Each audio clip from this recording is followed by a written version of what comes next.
Chapter 93. Suddenly, a cry for help came from the forest. A man covered in blood rushed out. His panicked face made it seem as if there was a great flood or fierce beast behind him. "Save me! Save me!" The man ran towards Xianxia, who was in a daze. Unexpectedly, his legs became crooked and he tripped over himself. He slid for a full 3 meters before finally stopping in front of Xianxia's feet. His chin was almost bruised. Yihua snorted coldly. "How can my woman be touched by someone like you? Yihua, quickly come and save them." Xianxia finally came back to her senses and shouted out loudly. Yihua walked over unhurriedly and sized up the man. He discovered that the man did indeed have injuries, but the injuries were not as serious as what he had shown. Furthermore, the fainting that the man was showing right now was just an act. Qin Yuan felt that he was really unlucky today. He heard that this mountain range was extraordinary, so he specially came over to check it out. In the end, he bumped into a disciple of the Cloud sect. Luckily, he escaped quickly, but he also discovered an unknown secret. If this news were to be leaked out, the entire cultivation world would be shaken. The Cloud sect actually secretly dug up a dragon vein. However, he was injured. If he continued like this, he would definitely be caught. Coincidentally, he saw a couple camping by the lake. After observing them for a while, he felt that they were both good people. After all, they were so in love with each other. The beautiful woman was running around like a child, shouting for him to come and catch her. She was really cute and kind. The man doted on the woman very much, so he was probably a kind-hearted person. When he saw someone like him in trouble, he would definitely help. "Look at this. This beauty is anxiously shouting to save me. I am so happy. Hurry up and drive me away." "What happened?" Yihua walked over and asked lightly. "I don't know, he just ran out from the forest. Quickly save him." Xianxia pulled onto Yihua's hand and shouted out anxiously. Yihua appeared very serious and said, "Xianxia, don't worry, it's nothing big." Qin Yuan, who was lying on the ground, cursed under his breath. What kind of look was that? He was covered in blood, yet he said that he was fine. Only a fool would believe him. "Then I can rest assured." Xianxia patted on her chest and let out a sigh of relief. Qin Yuan froze. "How could you believe such words? Don't believe a man's mouth, believe your own eyes." Xianxia naturally believed in Yihua. After all, Yihua was a cultivator. Then why isn't he waking up? Xianxia walked over to Qin Yuan's side and asked curiously. "He might have fainted from the fall. Just get some water to wake him up." "That's right, why didn't I think of that?" Xianxia slapped onto her forehead. "I am truly becoming more and more stupid." Qin Yuan felt that he should wake up. There were wounds on his body and he couldn't touch water. Just as Qin Yuan was thinking, a comfortable feeling spread across his face, and his body couldn't help but tremble. "Yihua, it's moving." Moved. But why hasn't she woken up yet? Not enough water. Oh. Qin Yuan was shocked. He couldn't do this, he was about to wake up. Cough, cough, cough. Qin Yuan coughed violently. Perhaps he wanted to make it look more realistic, so he used a little more force. Who knew that he would cough out blood? He couldn't stop coughing. Xianxia was frightened by the bloody scene in front of her. "Yihua, is he going to die?" "He's fine. He's just coughing out blood. He'll be fine soon." Qin Yuan's heart crumbled. Who the *CK would cough up blood like this? How could these two people not know this common sense? 1 minute later. "Yihua, why hasn't he stopped? Seems like he has a lot of blood." "Xianxia, lay him down," Yihua said faintly. Without waiting for Xianxia to act, Qin Yuan had already laid down himself. Could it be that Yihua is going to give me artificial respiration? Such a beautiful woman, I'm so happy. "What do we do next?" Xianxia asked curiously. Yihua pointed at Qin Yuan's chest. "This person's blood is all accumulated in his chest. If we don't take care of it in time, he might suffocate to death." "Ah, so serious?" Xianxia was shocked. "And Xianxia, use your foot and step on his chest. Use a bit of strength and he will be able to vomit out all of the extravasated blood." Yihua said very earnestly, and Xianxia had never seen Yihua being so earnest before. Xianxia wrinkled her brows. "Will it really work?" "Xianxia, look at how much pain he is in, hurry up."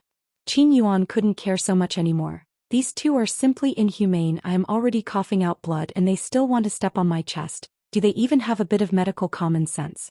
This beauty actually believed in my words." Cough. No. Cough, cough, cough. Qin Yuan wanted to leave. He didn't want to be stepped on by Xianxia. Xianxia took a deep breath. Mister, don't be anxious, my husband will cure you. Cure your sister. How is he going to cure me? He is going to take my life. You are going to be his accomplice. Bear with it a bit. Xianxia closed her eyes and raised her foot. Cough, cough, cough, cough. Qin Yuan went crazy. Even if you want to step on my chest, you should at least open your eyes. Who would step on my chest with their eyes closed? Sure enough, Xianxia did as Yi Hua said and heavily stepped on Qin Yuan's chest. As expected, the coughing stopped and Xianxia let out a breath. Yi Hua's method is really useful. Yi Hua couldn't help but shiver. The place where Xianxia's foot landed was too dangerous. Not to mention coughing. Even if it was a heavy injury, one would still faint. Opening her beautiful eyes, Xianxia looked at the place where her foot landed and took in a breath of cold air, then immediately looked towards Yi Hua. Yi Hua. I didn't do it on purpose. I just wanted to save him. Yi Hua shook his head. Quickly go and get some water to splash him to wake him up. Xianxia, who was embarrassed, immediately took some water and splashed it on him again. When he wakes up, I will definitely apologize to him. I really didn't do it on purpose. Qin Yuan really fainted. Originally, I was still fine. I just wanted them to save me and drive away from here. In the end, I am really not far away from death. After Xianxia's unremitting efforts, Qin Yuan suddenly woke up and took a deep breath. Coincidentally, Xianxia splashed water on him. I'm finished, I choked. Cough, cough, cough. Cough, cough, cough. I'm sorry, I didn't do it on purpose. Xianxia was about to cry from anxiousness. Why did I vomit blood again? Qin Yuan opened his eyes as if he was saying, don't torture me anymore. Let me go, we can pretend that we never saw each other. Just that, in Xianxia's eyes, this kind of expression completely became a signal for help. Don't worry, this time I guarantee that I will step on the right place. Yi Hua slowly turned around. This is too cruel. Cough, cough, cough, woo. Qin Yuan was in despair. He wanted to struggle to get up and leave, but he was held down by Xianxia. You can't leave now, you will die. K, if I don't leave now, I will die later on, you murderer. Xianxia immediately raised her leg, and this time she did not close her eyes. Aiming at the position, she kicked down. A stream of blood sprayed out from Qin Yuan's mouth, and his entire body went limp, and his expression was no longer that painful. Xianxia, you saved his life. Yi Hua said with his hands behind his back. Xianxia let out a breath. What should we do next?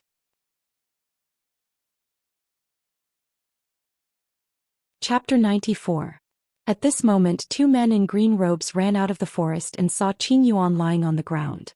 Qin Yuan, on the other hand, seemed to have seen a life-saving straw, and with strength that came from who knows where, Qin Yuan crawled forward with all his might. Save me! Quickly bring me away. The two disciples of the Cloud sect were dumbfounded. Just a moment ago, this fellow was running with his life on the line. How did he become so withered in just a few minutes? It was as if he had masturbated dozens of tubes. Xianxia said apologetically, just now I was saving him and accidentally stepped on the wrong spot. This was the first time that Cloud sect's disciples heard that one has to step on someone to save someone, and they were a bit stupefied. But no matter what, they had found them. One of the men cupped his hands and said, thank you both. Farewell. Xianxia also cupped her hands. About that, take care. Qin Yuan shed tears of remorse. He no longer believed in TikTok, who said that a good-looking person would have a beautiful heart. If God gave him another chance, he would definitely not ask them for help, even if he had to die. Yi Hua, I really didn't do it on purpose. Xianxia apologized. Yi Hua took out a tissue and wiped off the sweat on Xianxia's forehead. All right, didn't you save her? But don't worry, this is a medical accident, it wasn't done on purpose. After hearing Yi Hua's explanation, Xianxia felt relieved. That's right, this is only a medical accident. In actuality, this kind of treatment was indeed effective, and it wasn't because of Yi Hua's ill will. Yi Hua just wanted to punish this man. To actually dare to lie to me, it is already good enough that I didn't kill this man. Cloud sect's disciples were currently carrying Qin Yuan back to the sect, and one of the disciples cried out in surprise, Senior brother, he is bleeding. Isn't bleeding normal? But the location of the bleeding is not normal. Qin Yuan no longer felt anything. When he lowered his head to take a look, he immediately fainted. That woman is so terrifying. At the lakeside, Xianxia seemed to have walked out from the shadows and was eating the star-cleansing sparrow meat that other people yearned for even in their dreams. Yahua, is this really dragon meat? It will be fine if you just eat it, it is good for your skin. Yihua lit up a cigarette and looked at the sky, which was gradually becoming dark. Yihua, why do you treat me well sometimes? Xianxia asked curiously. Yihua turned his head around and took a look at Xianxia as if he was saying, "You idiot, how did you even think of such a question? If I don't treat you well, who should I treat well? No matter what, I am still the child's mother." Suddenly, Xianxia felt that other than being beautiful and rich, she didn't have anything else. Sigh. This is so depressing. Looking at Yihua's high and mighty appearance, Xianxia was in a bad mood and decided to just ignore Yihua and rest on the chair. What Yihua was currently thinking about was another matter. Tomorrow is the last day of the 3 days deadline. If Yihua doesn't return the money, then according to the previous rules, Yihua will have to pay back his life. To even dare to owe me money and not return it, Yihua's guts are not ordinary. No. Today was different from the past. Exterminating an entire sect was too vicious. Change it. This matter will be handed over to Wei Chong or Lai Gu to handle tomorrow. I still have to teach Xianxia a lesson. Look at her sleeping posture, my god, she is drooling again. Yihua. I want to spank your butt. In the dream, Xianxia shouted loudly. Yihua shook his head, then carried Xianxia and disappeared from the spot in an instant. When he reappeared, he had already arrived at the bedroom. After placing Xianxia onto the bed, Yihua covered her with a blanket. Coming to the office, Yihua said gravely, "Wei Chong, Lai Gu, come over." In an instant, Wei Chong and Lai Gu put down the things that they were doing and appeared in front of Yihua, then respectfully called out, "Your Honor." Looking at Lai Gu, Yihua asked, "Has your body adapted to it?" Lai Gu said happily, "It is all thanks to your honor that subordinate was able to create a body for subordinate. Subordinate was able to experience the joy of being a human.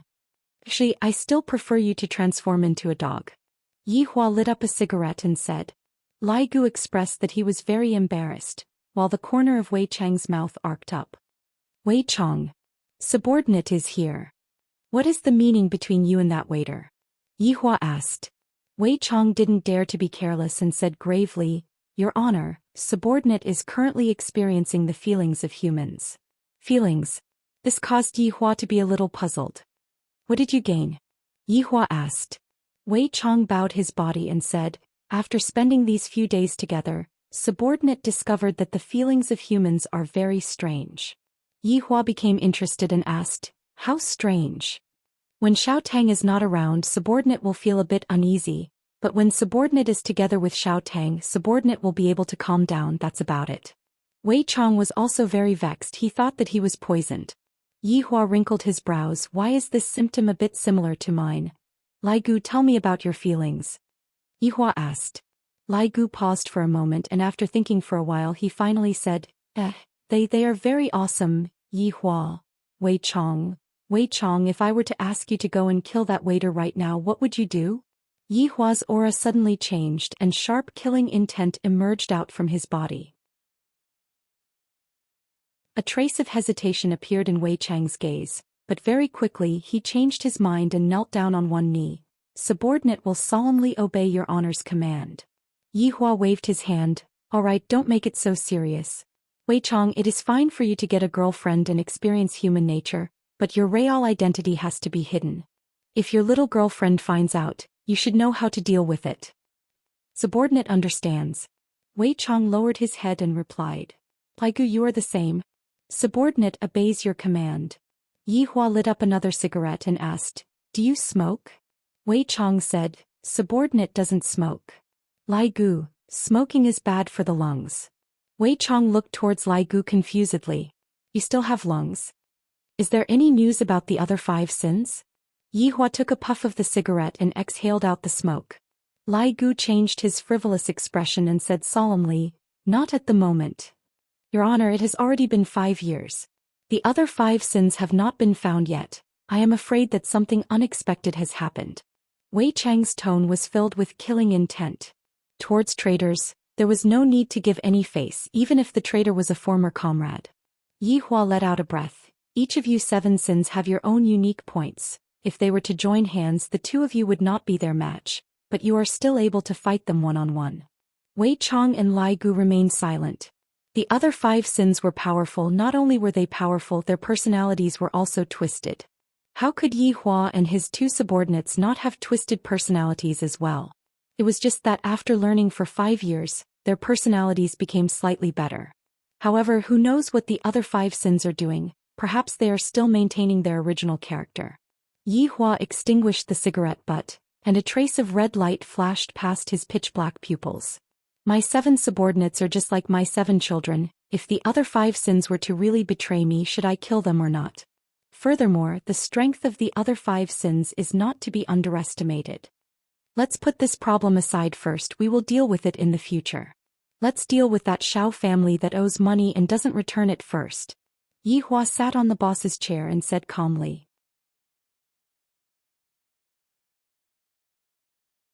Chapter 95. Lai Gu let out a sigh of relief. This kind of small matter is what Wei Chong likes to do the most. It is still more comfortable for me to lie on the bed. Lai Gu, how do you think we should deal with this matter? Yi Hua asked. The latter paused and swallowed his saliva. His honor is here to test me again. I cannot be careless. Your honor, just a mere human dares to not pay back the money he owes. Of course he has to pay back the money with his life. Kill them all. Lai Gu was still the same as before, killing all the people he meets. Wei Chong, how do you think we should deal with this matter? Wei Chong pursed his dry lips. According to the usual routine, I will definitely kill all the people I meet. I can give up the money, but I cannot lose my face. However, his honor will definitely not follow the usual routine, just like that Long Out Yen. Your honor, those who owe money and don't pay back are the most evil. I suggest that we kill the person closest to them. Yi Hua was somewhat attracted by Wei Chang's suggestion. This is a bit interesting. Tell me about it. Subordinate thinks that what humans fear the most is losing their loved ones. In the past, when we were fighting all over the world, we also saw it, but we didn't understand it. However, after 5 years of understanding, other than money, what humans care about is their family. Lai Gu took a look at Wei Chong. Where did this gluttonous freak find this fallacious reasoning from? Lai Gu, look at Wei Chong. When can you be as sensible as Wei Chong? Yi Hua was gratified. I finally made Wei Chang's IQ online. Subordinate is incompetent. I will definitely properly learn about human nature in the future. Lai Gu thought in his heart, learning about human nature on the bed. Yi Hua continued to ask, Wei Chong, who do you think Xiao Yi cares about the most? Here comes another problem. Wei Chong thought to himself, if it's me, other than his honor, it would be Xiao Tang. That's right.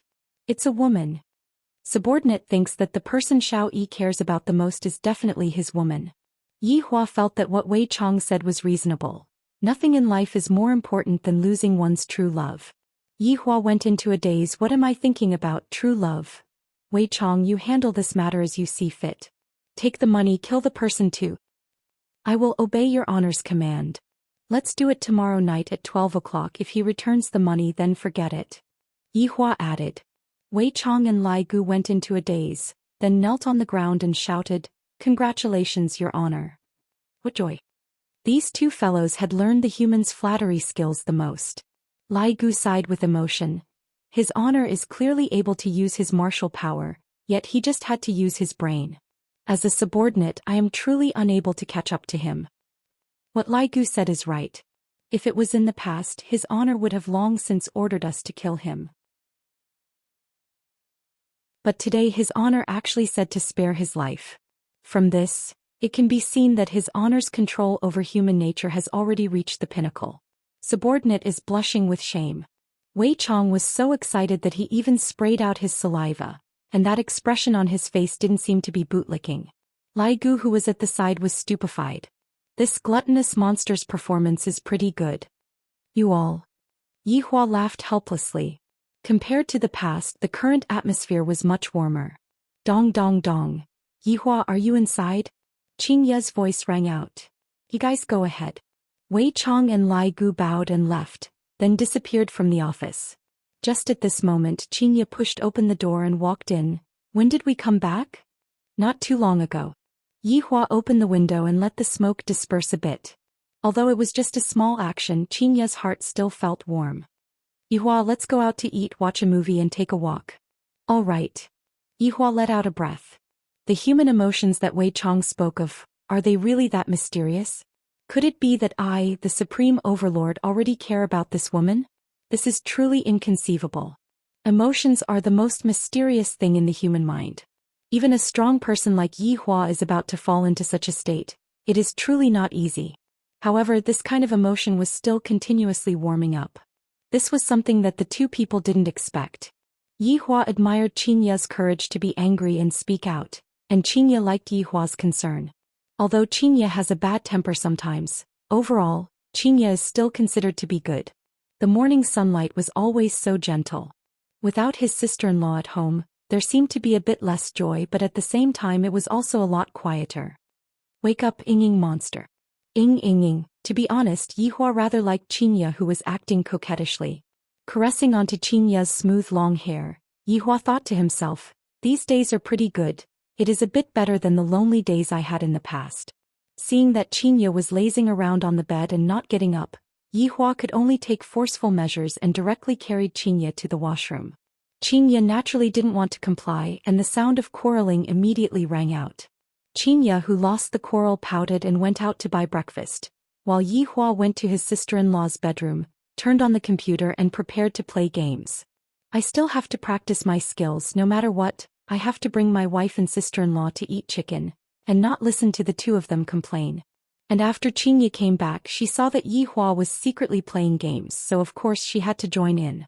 In the end, the two of them had to play as a pair, and both of their lunch and dinner were takeaway. Yi Hua had led my wife astray. Yi Hua, play one more round, I want to eat chicken. Xianxia pulled onto Yi Hua's sleeve and begged pitifully. Yi Hua pointed towards the clock. Look at what time it is already 11:30 a.m., don't you want to sleep anymore? Please play one more round. You have been saying that you will play one more round since 10 a.m., you are already a person who is going to be a mother. Really, this is definitely the last round after playing, let's go to sleep. Xianxia opened her big watery eyes and even learned from her little sister to act cute, simply refreshing Yi Hua's understanding of her. This was also under the situation where Qin Yutong was not present. If she was present, Xianxia would definitely have the appearance of a big sister. This way she would appear to have a deterrent force, and in the end Xianxia was slowly accepting Yi Hua. Yi Hua let out a breath. One more round. Thank you, hubby moi. Kiss my face full of saliva. Tiske, this beauty here kissed you and you still dislike it. You can play by yourself. Don't, hubby, I know my mistake. Only a capable man can bring his wife to eat chicken, and Yi Hua actually forgot about the proper business. Luckily Wei Chong still remembered. Wei Chong, who was currently on the first floor, looked at the clock. It is almost midnight, I still have to collect what I should collect. Walking to the toilet, he closed the door and called out, Death Mage. Within a villa in Long City, Death Mage was currently drinking beer and watching the match between Germany and South Korea. Isn't it obvious that Germany is going to win? Death Mage decided to gamble one more time, betting on Germany to win. Just when the match had just started, he received a summon from his master. This was the hardest time to make a decision in one's life. Death Mage chose his master, but where did his scythe go? Finally, Death Mage found his scythe at a corner of the kitchen. Dust had already gathered on it. I have to wipe it, I can't let my master find out that I am slacking off. According to my master's orders, I am currently guarding that Long Outyan.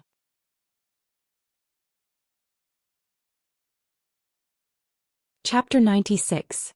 Master. Death Mage respectfully lied on the ground and shouted out, hoping that his master would quickly give the order. I still have to go back and watch the match. Wei Chong wrinkled his brows, however he did not ask too much about it. There is a Shao family in Zijin City, and the family head Shao Yi owes his honor 50 billion. Go and get the money back. Other than that, kill his most important woman. Do as you see fit. A mere trash dares to owe his honor money and even caused master to be so vexed. How can killing a single person be enough to appease his honor's anger? I would like to be so bold as to request to kill his entire family. The corner of Wei Chang's mouth twitched. Wasn't this line used by him in the past? It seemed like he really wasn't as bloody as he was in the past. How can you change his honor's orders as you wish? Wei Chong shouted out lightly. What an unruly fellow. This subordinate deserves to die. As soon as it's midnight you can make your move. Death Mage did not dare to ask too much about it. Why did they have to wait until midnight before taking action? This is truly strange. The opponent's strength is not bad. Wei Chong warned before opening the door. Master, don't worry, subordinate will definitely get back his honors 50 billion and a life. Go. Yes. When Wei Chong walked out of the toilet, he just happened to see Tang Wei walking over. Uncle Wei, Tang Wei called out sweetly as a blush appeared on her cheeks. Xiao Tang, when we close the door, Uncle Wei will treat you to supper. Wei Chong said with a smile. Yi Hua thought that Wei Chong would personally take action, but who knew that Wei Chong had a date at night and thus called his subordinate over. In actuality, his subordinate was still going to watch the football match at night. If it wasn't for Wei Chong saying that the opponent wasn't weak, Death Mage would definitely have sent his subordinate over. The Zijin city's Xiao family was located in the northern suburbs. This was a manor that occupied an extremely large area. To be precise, it was not a manor but a mansion. Just like the residence of the prince in the past, it was all Chinese-style buildings with small bridges and flowing water. The environment was elegant and it was the enjoyment of an emperor. In the east courtyard of the Xiao family, Xiao Yi was lying on a big bed with two beautiful wives beside him. One of them was Nangong Sini and the other was Yuqi. She was the most beautiful girl in the school, but she was taken away by Xiao Yi. But that was 10 years ago. Although it had been 10 years, Xiao Yi's wives were still the same as before, showing no signs of aging.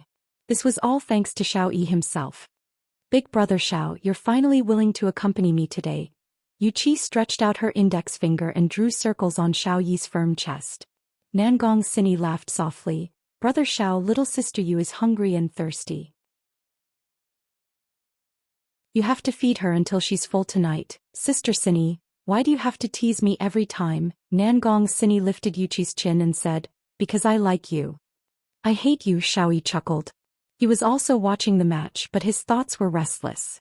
He felt that something big was going to happen tonight, and it had been a long time since he had such a feeling. Brother Xiao, what's wrong? Do you feel uncomfortable anywhere? Why don't I ask Sister Shunan to take a look at you? Xiao Yi shook his head. There's no need. Besides, I was the one who taught Shunan his medical skills. I know my body well. Brother Xiao, why don't you rest early? You still have to take Yun to sign up for the children's soccer team tomorrow. The little guy is very excited today. Sister Sini coaxed him for a long time before he fell asleep, Yuqi said softly. She then rubbed her belly and smiled happily. Oh, is Yun'er that excited? Xiao Yi laughed. Although he had many wives, it was very difficult for them to get pregnant. Until now he had only given birth to one son, Xiao Yun. Of course Yuqi was also pregnant. It was already 3 months and it was a girl. She couldn't bear it for 3 months and tonight she had to do something. Nangong Sini said with a smile, isn't that so? Recently the little guy has been saying that he wants to enter the national team and play in the World Cup to win glory for our country. Not bad. He already knows how to win glory at such a young age. Xiao Yi was very happy and looked forward to the arrival of his daughter. After a pause, Xiao Yi said, Sini, I will start my seclusion tomorrow. I have a feeling that something big is going to happen. Okay, don't worry and go into seclusion. I will look after the company, Nangong Sini said. Sister Sini, I also want to go to the company to help you, Yuqi said pitifully. You just stay at home and wait for the delivery. Otherwise, someone will say that I mistreat the pregnant woman again. Nangong Sini poked her husband's arm. Hubby, let's go to sleep, it is already 11:50 p.m. Yuqi lightly bit onto her lips, expressing that she was feeling very uncomfortable. Xiao Yi laughed. Let's watch for another 10 minutes. If Germany doesn't score a goal, we will go to sleep and feed you properly. Annoying, Nangong Sini laughed helplessly. Today you guys are the home team, I am here to cheer for you guys. Sini, don't even think about running away, give birth to another one for me. Xiao Yi said straightforwardly. Don't, the other sisters are going to be jealous of me to death. Xiao Yi's arrogant laughter immediately rang out in the room. This is the peak of life, hugging onto one's left and one's right, and it's still joyful and harmonious. At this moment, outside of Xiao Residence's wall, Death Mage was leaning on the wall while hugging onto his sickle of death. His 5 hand bones were holding onto his phone and the phone was still lying horizontally. The commentator's passionate voice was currently ringing out from the phone. 100 meters away from Death Mage, there were a few scouts that were holding onto night vision goggles and looking at the situation. Quickly look at the wall, there is an idiot. Quickly let me take a look, damn it. Seriously, not only did he not sleep in the middle of the night, he actually came to Xiao residence to cosplay, and he even dressed up as a Grim Reaper. Awesome. He seems to be watching the World Cup. Did you place a bet on the match between Germany and South Korea tonight? Of course, Germany is the defending champion. I even used the money that I used to buy a house to bet that Germany will win. Me too, if Germany wins, I will become a young model at the club. If Germany loses, I will become a slave. Haha, you know me best, my brother. However, we have already waited for a few days and we still haven't seen a single ghost. That's right, there are only damned mosquitoes. Death Mage naturally knew that there were a few groups of humans in the surroundings, but he was not interested in caring about them. Right now what he was concerned about was the match. Germany team, quickly score a goal. There are still 8 minutes before I have to start working. If I were to lose tonight, all of them will be castrated. Motherf asterisk her, this family is truly tired of living, to actually dare to even owe his honor money, causing me to not be able to watch the match in the middle of the night. It is a pity that his honor asked me to only kill one person. What kind of great luck did they have? Looking at the time on the phone, Germany team still did not score a goal. Death Mage let out a breath of relief. After I teach them a lesson, I will cheat, I swear. Next time I will definitely not cheat. After keeping away his phone, Death Mage raised up his scythe and walked towards the front door step by step. Going through the back door? That is impossible. It is impossible in this lifetime. Who is it? Of course, Xiao family had their own security measures. When Xiao family saw a person that was wearing a black robe and holding onto a scythe that was even taller than a person, and that scythe's blade was shining with a silver light under the moonlight, Xiao family's appearance had already explained everything.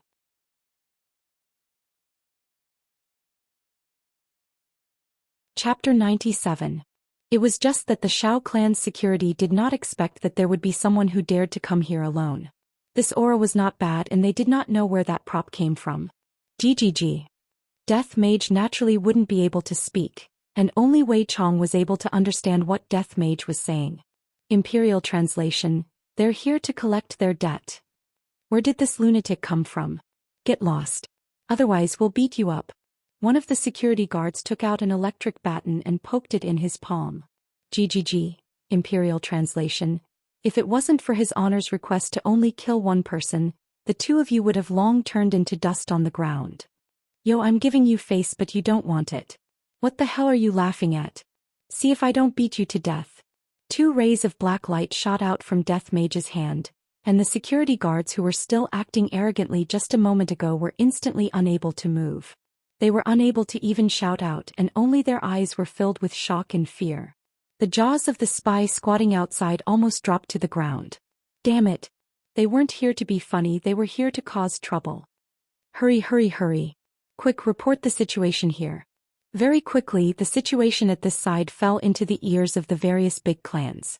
The sky above Zijin City was suddenly covered by a layer of dark clouds, and it was filled with oppression.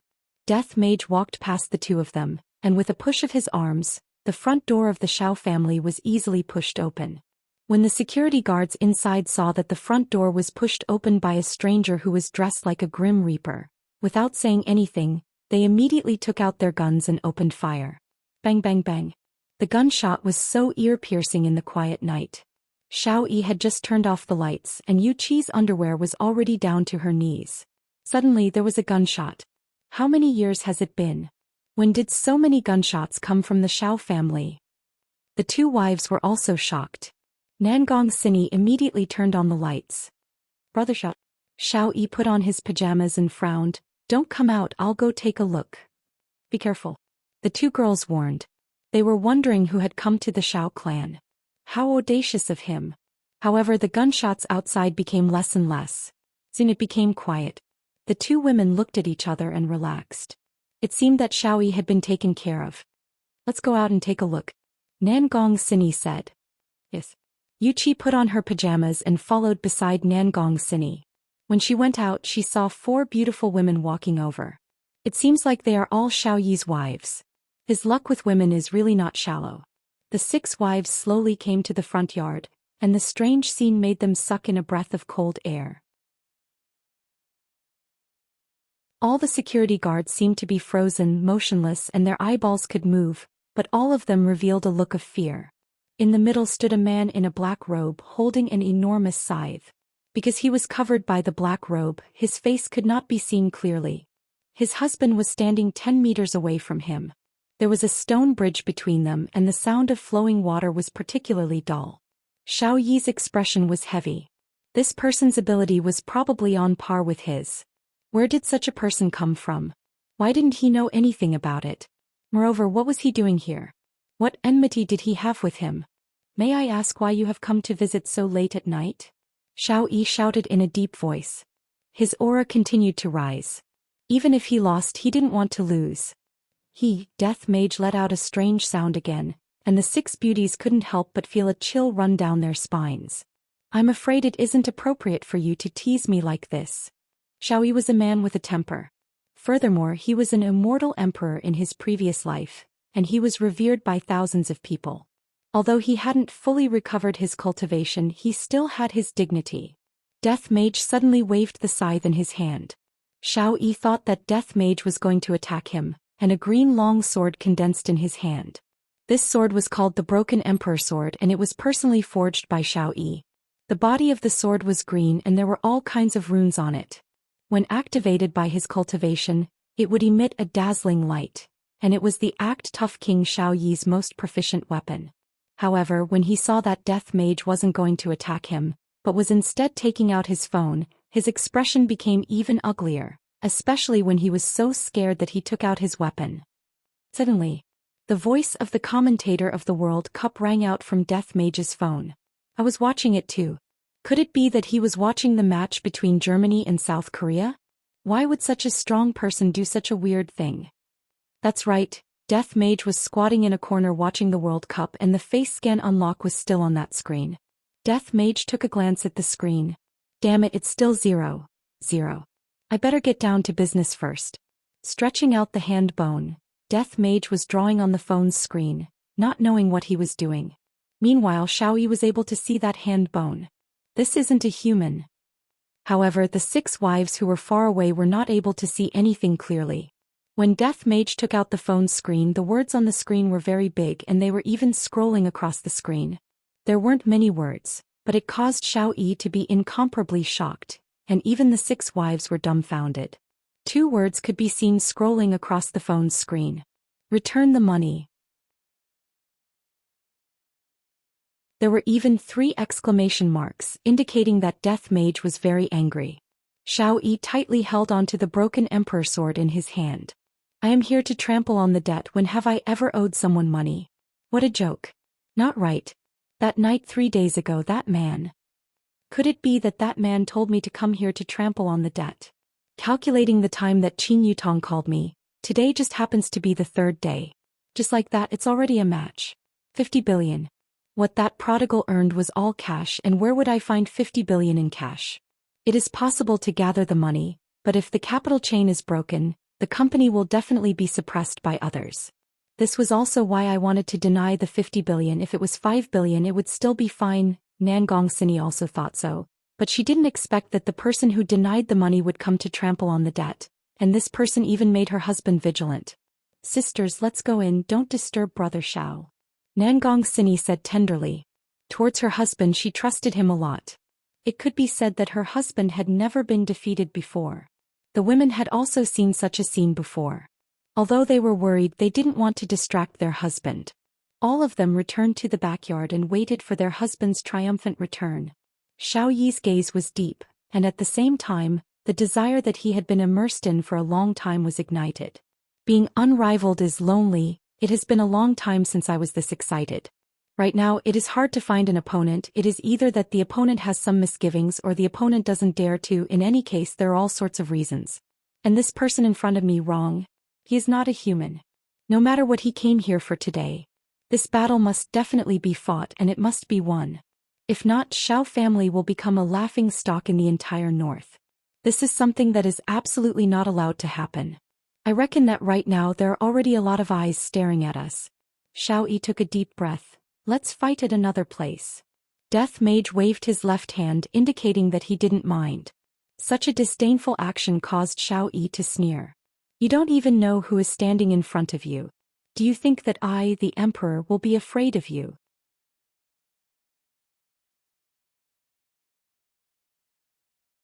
Chapter 98. The two of them instantly disappeared from the Xiao mansion. When they appeared again, they were already in the mountains several kilometers away. This place was desolate and uninhabited, and it was extremely suitable for a fierce battle. Just like what Xiao Yi had expected, all of the leaders of the powerful families in Zijin City knew about what had happened to the Xiao family. At first he thought that it was just a joke, but he didn't expect that the other party was actually serious. At the other side of the northern suburb of Zijin City, there was a manor that was very modernized. And under the surface of this modernized manor, various kinds of mechanisms were concealed, and all of them were personally designed by Tang Wushuang. That's right. This was Tang Wushuang's home. At this moment Tang Wushuang had also received the news from his subordinate, and he seemed to be very surprised. There is really someone who dares to provoke Xiao clan. Was that man inflated? Or ignorance? Bam. Bang. A one. Tang Wushuang let out a heavy sigh. He had married over 10 wives, and only after he married them did he realize that all of them were gambling experts. Even his gold desert eagle was used as a gambling cushion. Standing up, Tang Wushuang placed his hands behind his back and let out a long sigh. Why are all the people with the surname Tang so miserable? Could it be that I am the reincarnation of Tang Bohu? Wushuang? Quan Anrong walked over with a smile. Tang Wushuang was gratified. Finally there was someone who was obedient. Anrong you, Wushuang, I'm out of money. Give me a few million first. Tang Wushuang's entire body froze. Wushuang, I'm just joking. Tang Wushuang couldn't help but rub his wife's nose. Little mischievous, I'm afraid a few million is not enough. How about 10 million? Tang Wushuang requested for a close-up shot of the scene where Tang Wushuang spurted out blood. Alright, I won't joke around anymore. Did something happen on Brother Zhao's side? Quan Anrong pinched her husband's face and smiled. What a fool. Tang Wushuang smiled helplessly. And there's news. If I didn't guess wrongly, they should be here to collect the debt. Wushuang, Brother Xiao is so powerful. He should be able to settle this easily. Anrong, do you mean that you don't want me to get involved in this matter?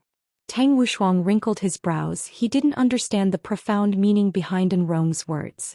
Quan Anrong held onto Tang Wushuang's arm and walked out of the chess room. Then they arrived at the garden outside. Firstly, Brother Zhao's strength is very powerful, and even if you were to go, you wouldn't be able to do anything. We won't do something like adding flowers to brocade, and if we are going to do something, we will have to do something like sending charcoal in snowy weather. Timely help. Tang Wushuang's brows became very deep. Brother Zhao's reputation in the circle is very big, even surpassing yours. Wushuang, although you don't say it, I can see that you still care about it. Quan Anrong looked at her husband's expression and continued. Tonight, if Brother Xiao is safe and sound, we will pretend that we didn't say anything. If anything happens to Brother Xiao, Wushuang, this is your chance. But Tang Wushuang fell into a multiple-choice question, and it was very hard for him to make a decision. Wushuang, if Brother Xiao really falls tonight, you really have to prepare for a rainy day. Zijin City will undergo another big reshuffle. All the big families, hidden families, sects, the world of cultivators, the world of special abilities, and those who live under the wings of the Xiao family will have to make new choices. But I don't want to betray Brother Xiao. After all, he saved my life. Quan Anrong sighed. How could she not know? But to help her man reach the top, she would have to sacrifice a lot. Wushuang, I'm not asking you to betray Brother Xiao. You just need to be a good person. In an instant, Tang Wushuang understood what his wife meant. If Brother Xiao were to be defeated tonight, then the entire Xiao family would be without a leader, and with the identity of Xiao Yi's brother, he would be able to support the Xiao family once again. Not only that, he would be able to obtain benefits from this, and furthermore, he wouldn't lose his reputation, and other people would even praise him for being loyal. Wushuang, don't think too much. Brother Xiao is very powerful. There are countless people who want to take him down, but none of them succeeded. It's very difficult for the thing we're talking about to happen. If it happens, it'll be your chance. Of course, you don't have to choose this path. After all, it's just a suggestion. Quan Anrong kissed her husband's cheek and walked into the house. but suddenly stopped as if she had thought of something. Wushuang, you still have a master. Shaoyi doesn't have this. Tang Wushuang's body trembled. Master. How could he not know that this was a rare opportunity to swallow up the Xiao family? Then the whole Tang family would be flipped upside down. At that time the Bai family would be nothing, and there would still be those aristocratic families eyeing them covetously. But the prerequisite was that Shaoyi had to die. The probability of that was even lower than winning the lottery. And in the western suburb of Zijin City, there was a castle. Looking at it from afar, it looked very much like the vampire castle that was shown in the movies. Furthermore, if one wanted to enter the castle, one had to pass through a drawbridge. This was the place where the Bai family lived, and the woman who lived here was Bai Cixin, who was known as the Beauty of the North. In the living room of the castle, 2 men and a woman were sitting on a sofa that was as red as blood. The woman was Bai Cixin.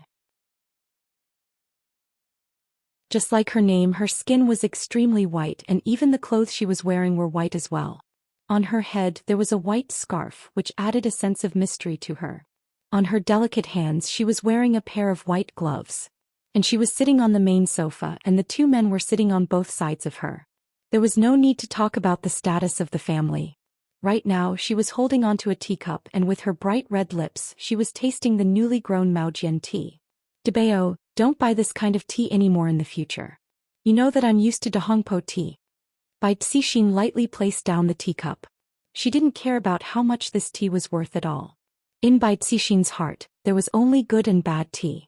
Wang Debao laughed embarrassedly.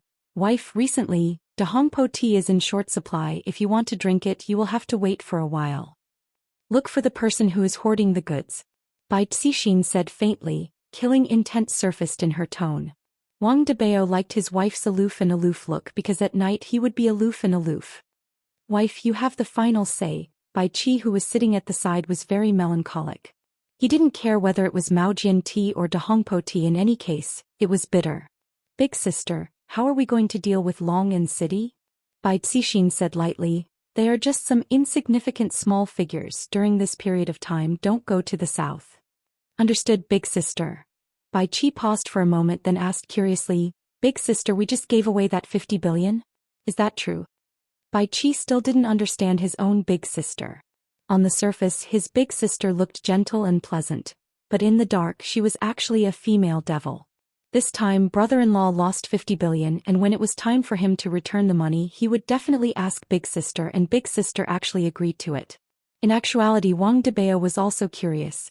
He felt that his wife's intention was rather deep, but he didn't dare to ask about it. If he were to ask about it, it would make him seem like an idiot, as if he didn't even understand what was going on. It just so happened that his brother-in-law asked about it, and everything went so smoothly. Debao, what do you think? Bai Cixin suddenly asked her husband.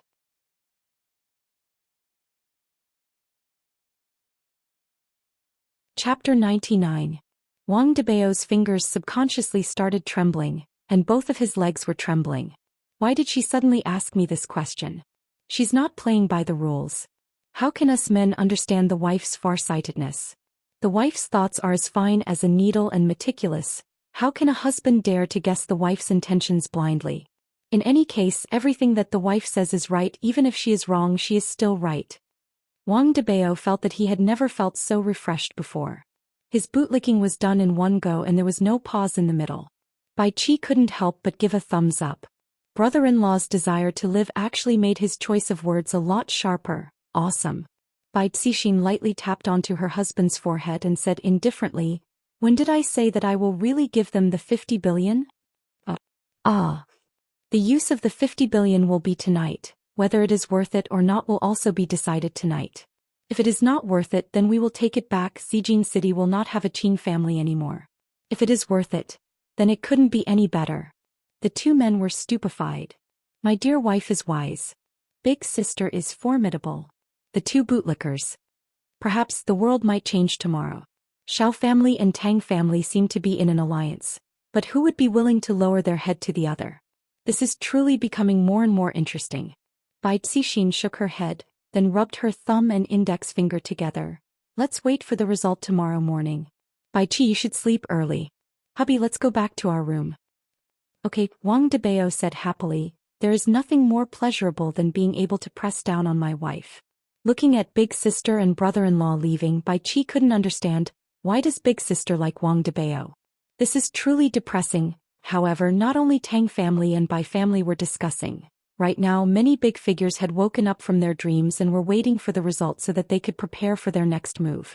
The debt collection this time around was not only a matter of money, it was also related to the interests of a lot of people.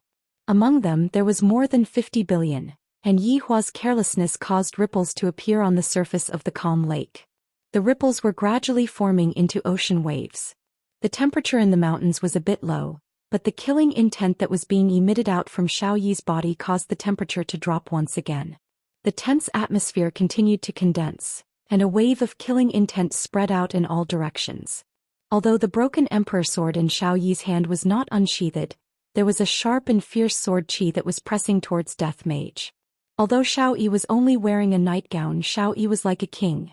As long as he waved the broken emperor sword in his hand, heads would roll and blood would float around. However, this kind of aura was completely useless against Death Mage. However, Death Mage was a ranged fighter while Xiao Yi was a melee fighter. It was clear that Death Mage was at a disadvantage. Adding on the fact that Xiao Yi was not an ordinary person, he had a lot of battle experience. It was very easy for him to find the opponent's weak point and deal a fatal blow. However, the Death Mage was not just for show. Although the Death Mage had developed a bad habit of betting on football matches, its battle prowess was not to be underestimated.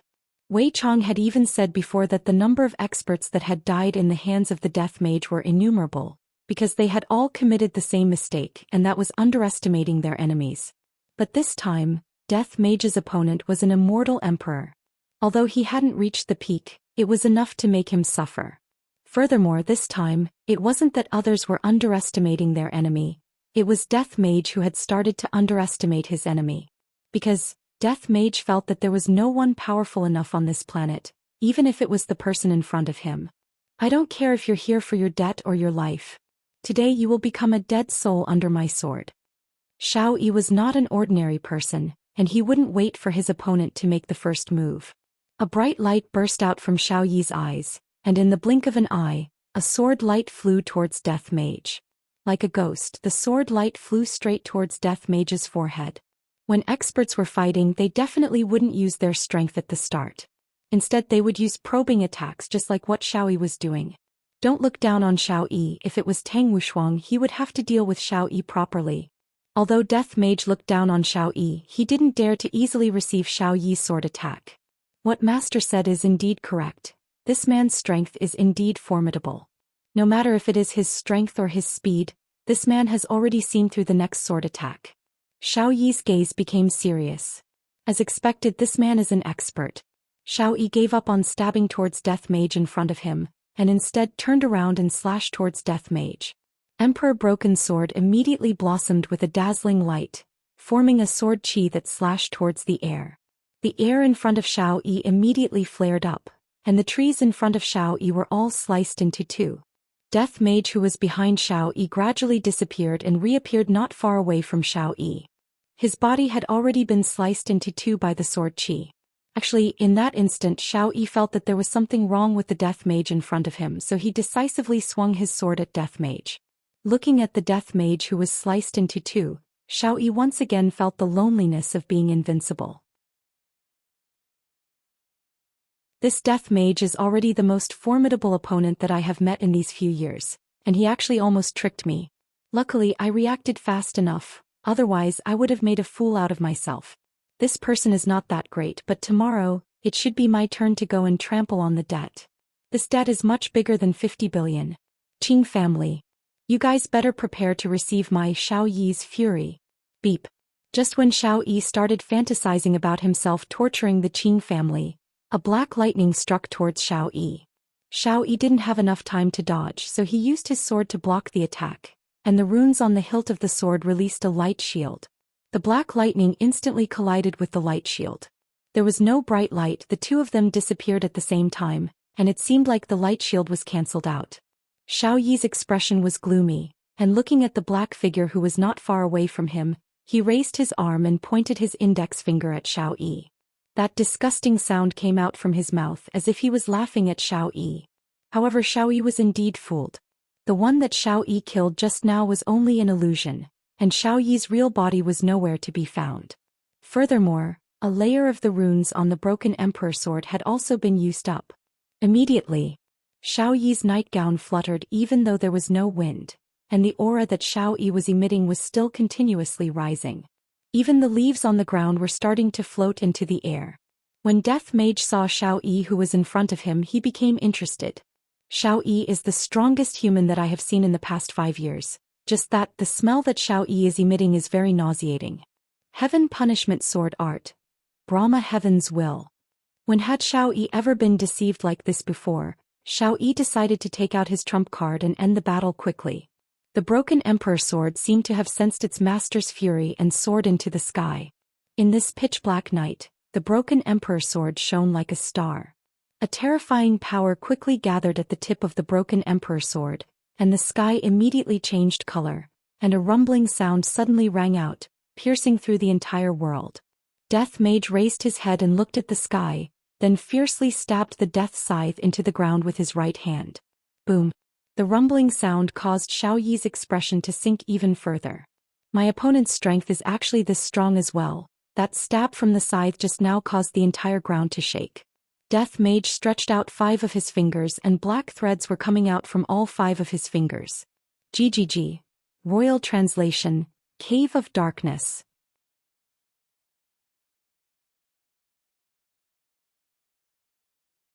Chapter 100. However, no matter what technique you use, no matter if you are a human or a ghost, you will still have to die under my sword.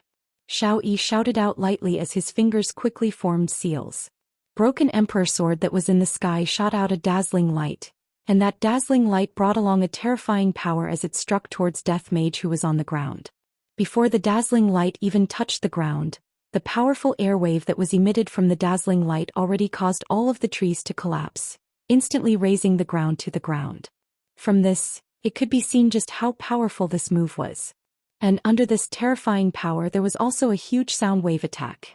However, Death Mage seems to have no eardrums. Go and die, trash, no matter who it is. Don't even think about acting cool in front of me, Xiao Yi. The people who acted cool in front of me have all been sent to hell and you are no exception. Death Mage really didn't know how to speak. If it was possible, I would definitely have a verbal battle with Xiao Yi.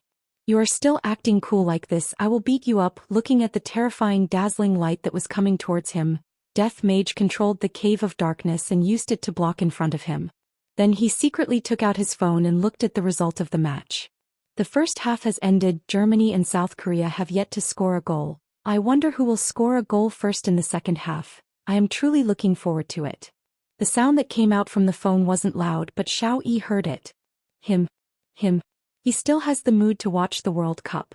He is ignoring me, ignoring my aura, ignoring my technique, and even more so, ignoring my ability to act cool. If that's the case, there are only 2 results today: either you die or I die.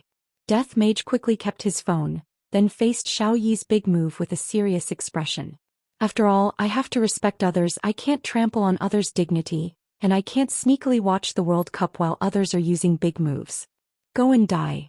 Xiao Yi shouted out. Seems like he was really angered by Death Mage's actions. However, the dazzling light shot into the cave and then, everything returned to normal. A cold wind blew onto Xiao Yi's nightgown, and also blew onto Death Mage's black robe. Right now, Xiao Yi's stupefaction should be accompanied by a sad eru. Only then would it be able to bring out the stupefaction in Xiao Yi's heart. This is impossible. Just who are you? Xiao Yi shouted out gravely. GGG, Imperial Translation, your dad. After Xiao Yi heard this, his face alternated between white and red. He was still teasing him. His eyes narrowed and his hands quickly formed seals.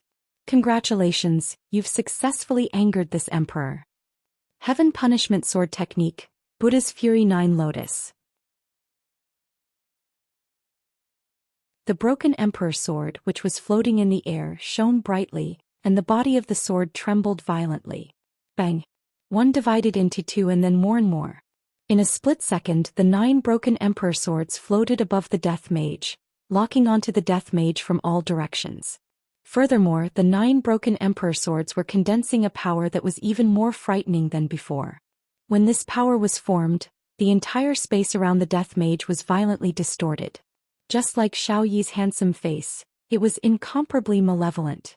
Xiao Yi hadn't used this move in a long time. He felt that no one in this world could block it. When he was an immortal emperor, he used it and the opponent disappeared without a trace. One could see how powerful this move was. However, his opponent this time was Death Mage, Wei Chang's valiant general. It stretched out its 10 bony fingers and black fog appeared on its fingertips just like before. Imperial translation, 9 dark acupoints. 9 mirror-like bottomless abysses appeared around Death Mage. Xiao Yi, who was not far away from Death Mage, was stupefied. Just a moment ago, the mirror that Death Mage summoned out swallowed my attack, and this time I have to continuously shoot out 9 times. And to think that Death Mage summoned out 9 mirror-like things as well. Just what the hell is this? Why are they able to swallow my attack? However, this time it is different. The might of every single one of the mirror-like things is much stronger than before. No matter how deep your black hole is, I have to pierce through it. As expected, 9 mirror-like light beams shot down from the sky, and the entire sky became as bright as day. The scene was rather spectacular. Even the few people who were floating in the sky a few miles away from Death Mage sucked in a breath of cold air when they saw this scene. As expected of the Xiao family's family master. But, after the 9 mirror-like light beams shot down, the night was still night, the crickets were still chirping and the people who were stupefied were still stupefied. Xiao Yi rubbed his eyes. After the 9 mirror-like light beams shot down from the sky, not even a fart was let out. How is this possible? Even the weakened version of Buddha's Fury 9 Lotus wouldn't have such an effect. Death Mage let out a strange laughter once again. Don't misunderstand, this is not a mockery. Well, that was a mockery. Death Mage suddenly opened up both of his arms, and a strange black mist suddenly blossomed out from his body. The black mist corroded the ground like a virus, causing Xiao Yi's face to turn pale with fright. The black mist was like a tentacle that was trying to attack him. Xiao Yi did not have the time to think and immediately dodged. Tentacles of Darkness. This was one of the Death Mage's ultimate spells. It had a very strong corrosive power and penetrative power. As long as one was entangled by it, they would suffer a fate worse than death. Moreover, this was a tentacle and it was big, thick and round. Xiao Yi had never seen such a technique before. He had clearly cut it off, but the tentacles immediately grew back. No matter how he dodged, there were always many tentacles blocking his way. As an immortal emperor, Xiao Yi was like a monkey running around. His sweat quickly soaked his robe. In a split second, Death Mage grabbed hold of Xiao Yi's weak point and controlled his tentacles to form a big fist and punch towards Xiao Yi. Bang! Xiao Yi's body flew out like a cannonball, breaking all the trees along the way. Boom! Xiao Yi fiercely crashed onto the side of a mountain, causing the entire mountain to sway, and all the birds and beasts on the ground to jump in fright. Death Mage picked up the scythe of death that was stabbed into the ground and slowly walked towards the place where Xiao Yi had fallen. Today's mission was not to kill him, but to kill his woman in front of him. I reckon that this kind of feeling will definitely be extremely pleasurable. How did Master think of such a move? More and more people gathered over. They did not enter the battlefield and chose to watch from a few miles away. Some of them were enemies, but for this kind of incomparable battle, they temporarily put aside their grudges. However, from the looks of it, Xiao Yi's opponents were not weak at all. Among these people, there was a man and a woman who were wearing light muslin, and with just a look, one could tell that they were cultivators. Senior Marshal Brother, Xiao family might be in trouble, we should go back and report this to the sect head. Junior Marshal Sister, the sect head had already come to an agreement with Bai family. There is no need to worry. Bai family. Senior Marshal Brother, Bai Cixin is not a good person cooperating with them. Junior Marshal Sister, although Bai Cixin is vicious, we still need Bai family's resources. After this battle we still have to make a trip to the south. South? Why are we going there? Of course, it is to bring treasures. Curiosity appeared in the Junior Marshal Sister's eyes. What kind of treasures would require them to take the risk to sneak into the south? Everyone was incomparably shocked. Originally, they thought that Xiao Yi would be able to win easily, but from the looks of it now, Xiao Yi's strength had increased by another level. Xiao Yi was completely suppressed by Xiao Yi, and they had never seen Xiao Yi being beaten to this state before. Seems like Xijin City is really going to change. However, as an immortal emperor, how could he not have a trump card? That would be looking down on immortal emperors too much. Right when Death Mage was slowly walking towards Xiao Yi, his body suddenly stopped and he dodged to the side. However, he was still too slow. His left arm was neatly cut off and fell onto the ground. Right now, Xiao Yi was wearing a golden gown and silver armor, and his hand was holding onto a golden longsword. Although there was a trace of blood on the corner of his mouth and his complexion was not very good, in the end Xiao Yi was still forced to take out his trump card. When the experts who were watching from afar saw that golden longsword, they couldn't help but break out in cold sweat.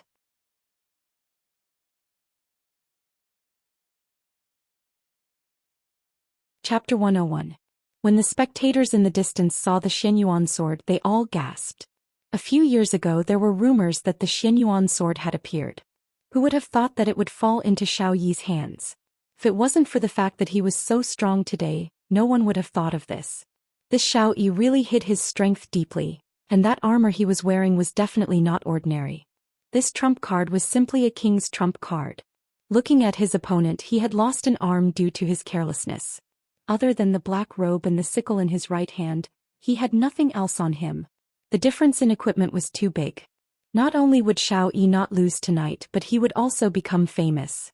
His reputation would be even higher than before, and the Xiao family's status would also rise because of this battle. Not to mention the other chain reactions.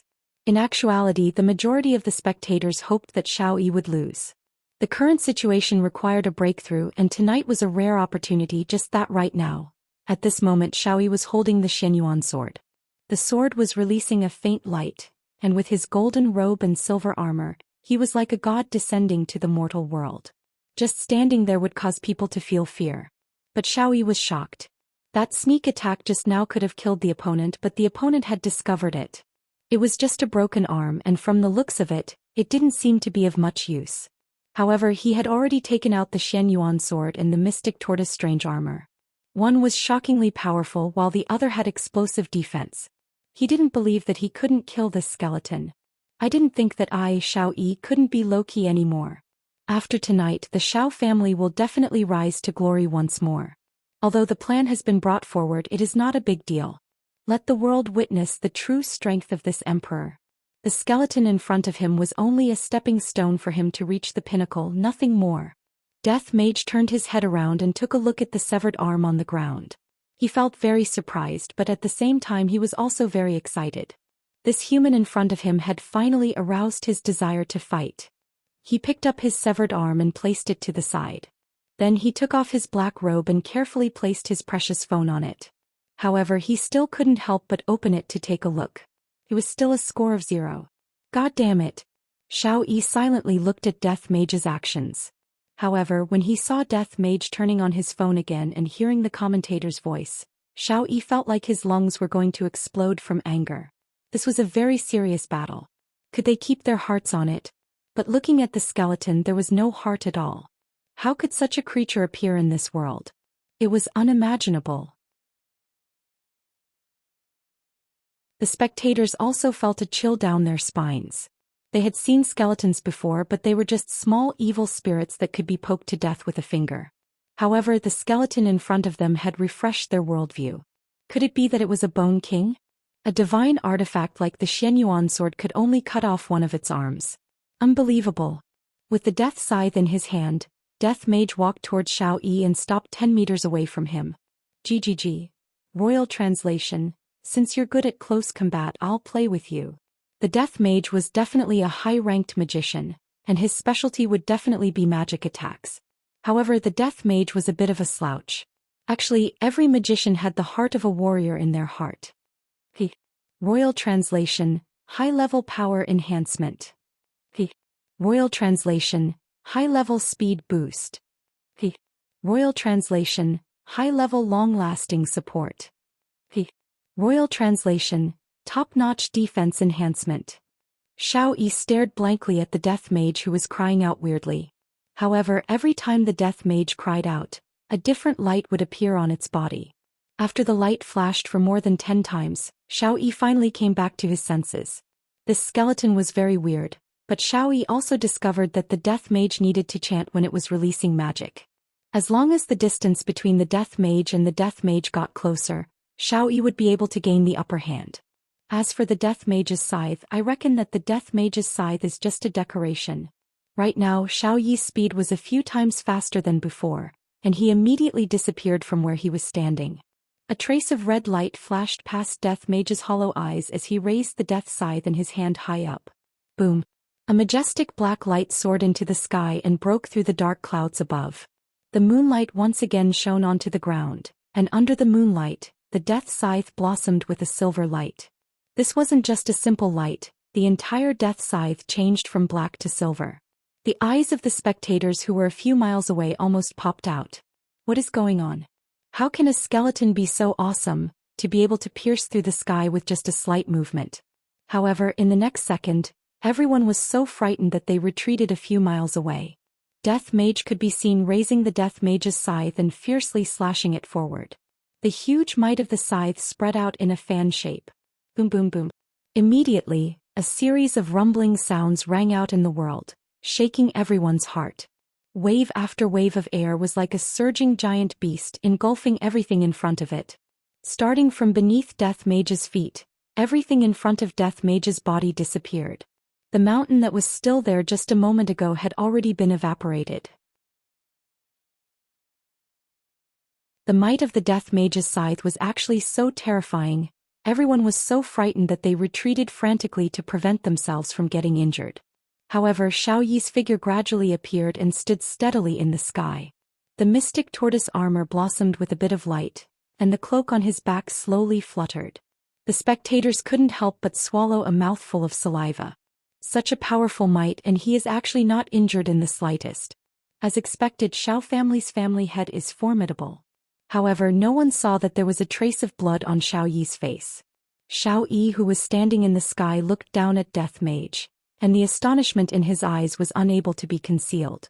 Just now, I wanted to engage in close combat with Death Mage, and I didn't expect that Death Mage would actually make such a move. This is simply terrifying to the extreme.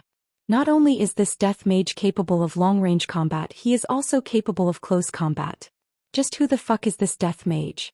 Just when Xiao Yi was feeling furious, he suddenly felt a killing intent coming from above his head. Xiao Yi's gaze became serious, and the Xianyuan sword in his hand immediately slashed towards the sky. Bang! The golden Xianyuan sword and the silver-white death scythe collided head-on, and the resulting shockwave spread out in all directions. Trees were uprooted one after another, and even the people who were standing a few miles away could feel the scorching heat rushing towards their faces. This is a true expert.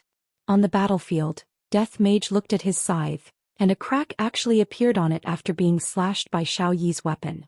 What a good weapon! Xiao Yi also saw this and he sneered. This emperor's weapon is Xianyuan sword, how can it be blocked by a small scythe like yours? However, Xiao Yi forgot one thing: just how powerful was Xianyuan sword.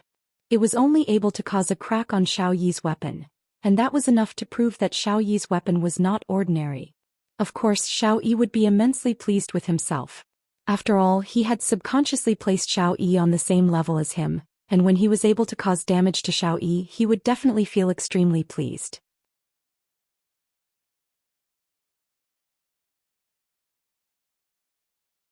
Chapter 102. When it comes to close combat, Xiao Yi was indeed a veteran. Death Mage was being a little too careless in this aspect. It was clear that he was underestimating his opponent. However, Death Mage, who had all sorts of buffs, was not someone to be trifled with. Die! Xiao Yi's killing intent surged. The Xianyuan sword in his hand felt its master's killing intent, and the light on the sword became even more dazzling. The technique that Death Mage was using was incomparably simple, even a child would know about it. Other than slashing, it was just slashing. Right now, the two of them were competing to see who would reveal a flaw first. However, both of them were people who had been through hundreds of battles, so how could it be that easy for them to reveal a flaw? Not a single person could be seen in the entire battlefield, and one could only hear the deafening loud sounds, and the ground that was collapsing in all directions. The people who were watching the battle were all stupefied. To demand a debt to this extent, there really isn't anyone else who can do this. The two of them immediately separated from each other.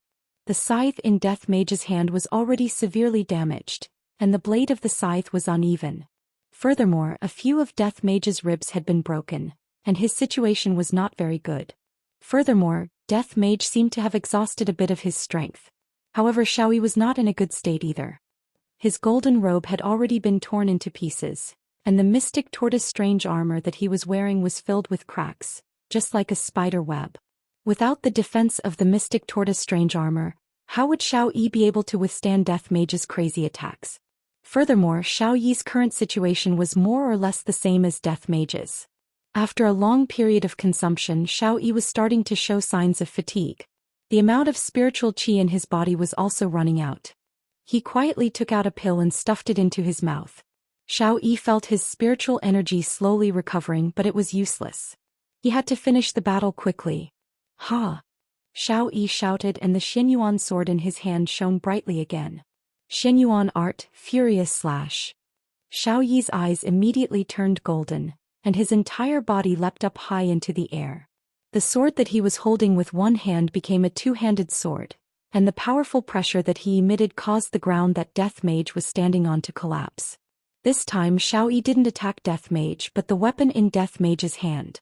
Because Xiaoyi felt that Death Mage's weapon was on the verge of breaking. As long as Death Mage's weapon was cut off, Death Mage's disadvantage would be revealed. This was the difference between their equipment. Xiaoyi was wearing a full set of godly equipment, while Death Mage's entire body was filled with skeletons.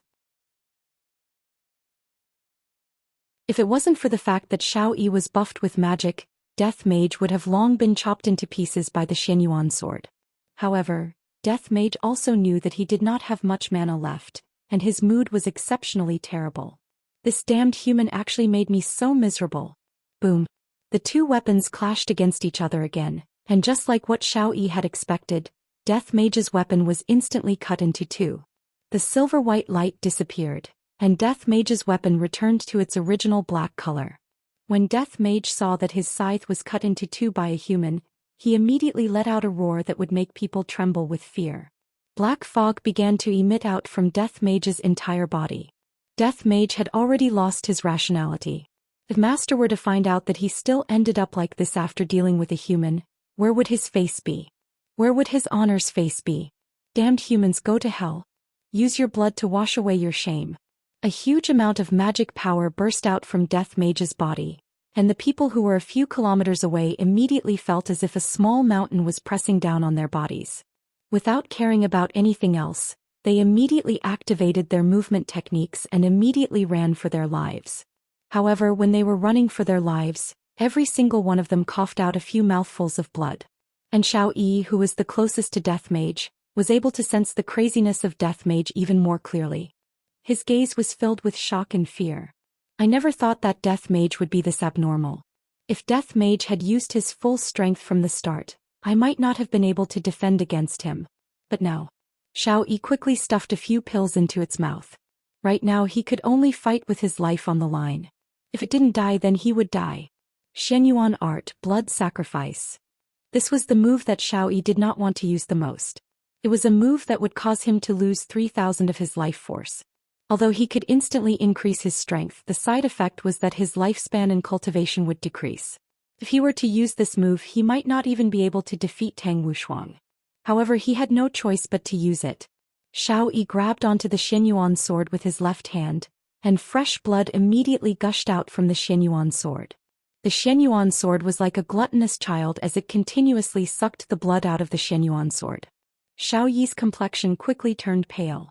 However, in just an instant, a power that could destroy the heavens and earth surged out from his body. This power made Xiaoyi feel as if he was back in the past. Xianyuan art, divine destruction. Xiaoyi's body could be seen emitting a golden light, and it actually merged with the Xianyuan sword. The Xianyuan sword flickered with a multicolored light, and the sword qi spread out in all directions, bringing with it an aura that could crush everything in the world. The temperature in the surroundings suddenly rose, and the aura of a monarch was being emitted from the Xianyuan sword, causing people to have the urge to worship it. However, all of this was useless against Death Mage. Right now he only wanted to wash away his shame even if he had to pay the price. This time Xiao Yi's timing was very good. He made a decisive decision and used this move without any hesitation. After all, Death Mage was still in the middle of chanting the Xianyuan sword, and he had yet to complete the super magic. In the next moment, Xianyuan sword flew towards Death Mage and everything that it passed through turned into dust. Soon after, the Xianyuan sword fiercely collided with the edge of the black mist, and a dazzling light immediately blossomed out from the Xianyuan sword, lighting up the night sky once again. Death Mage resisted the power of the Xianyuan sword with all his might. However, he had lost his left arm, and adding on the fact that his magic was exhausted, he was completely unable to resist against Xiao Yi, who had used a forbidden technique. Xianyuan's sword slowly pierced through the layer of black mist and headed straight towards Death Mage, who was within the black mist. Your Honor. Subordinate has failed in his task. The scorching heat emitted out from Xianyuan's sword instantly turned Death Mage into dust, and after the black mist dispersed, the world returned back to normal. Splash, splash, splash. Heavy rain suddenly started pouring down from the sky, and the rain fell onto the ground that looked like tofu dregs and onto a person's body.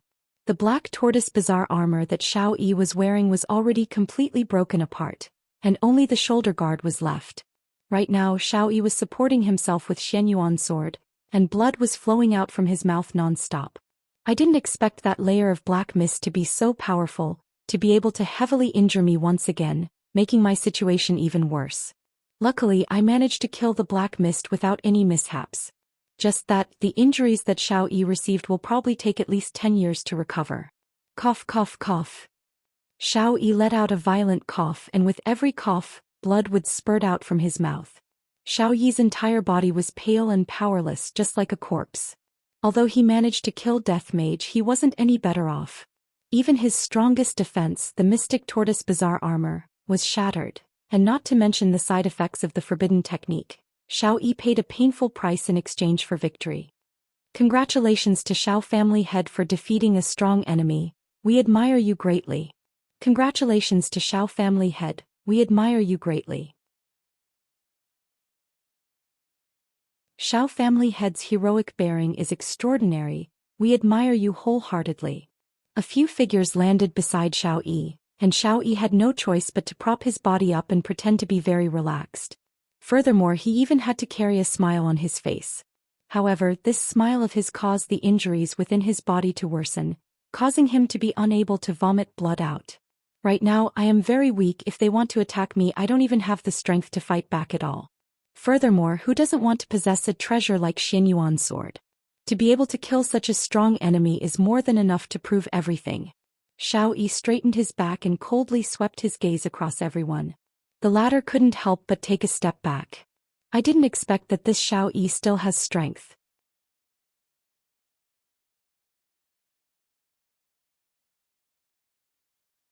Chapter 103.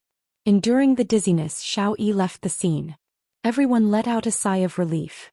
They were really afraid that Xiao Yi would kill someone. On the way back, Xiao Yi couldn't endure it anymore and vomited blood. After eating a few medicinal pills, he felt a bit better and found a water source to wash his face. He didn't want his wives to worry. Even though he had wiped off the bloodstains, he still exuded a sickly aura as if he was about to die. After returning to the Xiao mansion, Xiao Yi was in a daze. It was as if he could faint at any moment, as if he was drunk. The 6 wives sat in the front hall, anxiously waiting for their husbands to return. When they saw their husbands stumbling over, the wives immediately went forward to support them. Brother Xiao, what's wrong? Where are you hurt? Nangong Sini's expression changed greatly. This was the first time she saw Xiao Yi so weak. Sini, hurry up and support Brother Xiao. Let me see. The woman who spoke was precisely Xu Nan. Her medical skills were outstanding, and back then she also fell in love with Xiao Yi's medical skills. Xiao Yi replied weakly, I'm fine. Hold him down, Xu Nan said in a tender voice. She placed her delicate hand on her husband's wrist, and her expression immediately changed. It was too heavy. It was already a miracle that he was still alive. Qinan, how is Brother Xiao? Yuqi asked hurriedly. Xiao Yi gave Xu Nan a look. Xu Nan sighed. Brother Xiao is fine. He will be fine after a few days of rest. However, in his heart he was afraid that he would not recover even after a few years of rest. But the other wives would rather believe this result. In Long and City's midnight snack stall, Wei Chong and Tang Wei sat at the side of a small table eating skewers.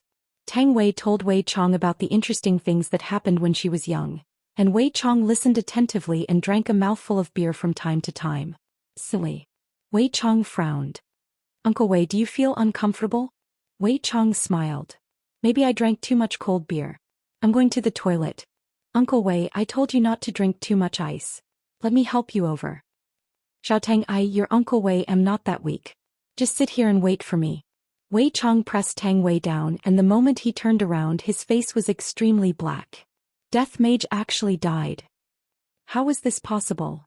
After walking into the toilet inside the supper stall, Wei Chong closed the door and said in a deep voice, "Evil spirit, Death Mage." A black vortex appeared on the ground. The black robe, the scythe of death with the smell of death, appeared once again. Of course, there was also the skeleton. Master. Death Mage shouted out with deep regret and prepared to greet Yi Hua. Wei Chong shouted in a low voice, "All right, stop kneeling, the ground is very dirty." What's going on? I told you to collect a debt and kill someone. How did you end up killing yourself? Wei Chong was unable to understand. Death Mage's strength was not weak. Even if he couldn't defeat Death Mage, he should still be able to run away. Yet he was actually killed by someone. Master, I'm suffering too. Master, it is subordinate who has underestimated the enemy, and has brought shame to his honor and master.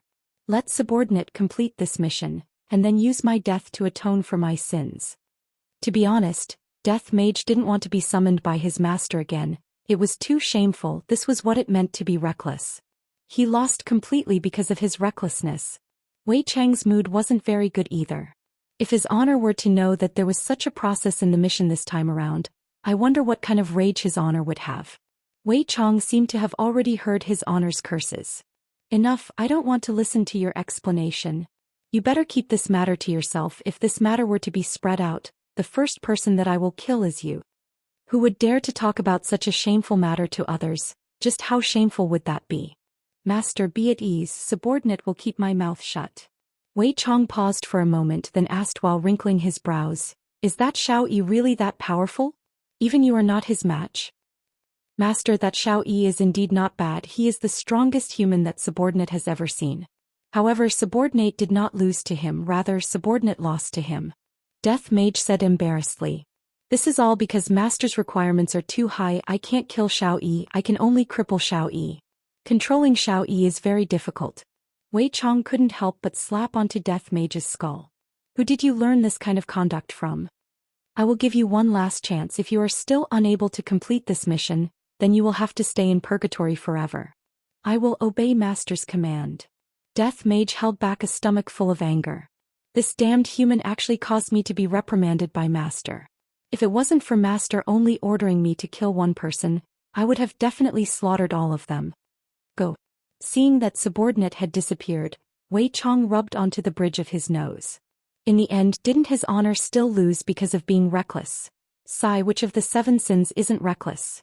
In actuality, Death Mage can't be blamed. His understanding of human nature is too little. Perhaps it is time for him to find a girlfriend.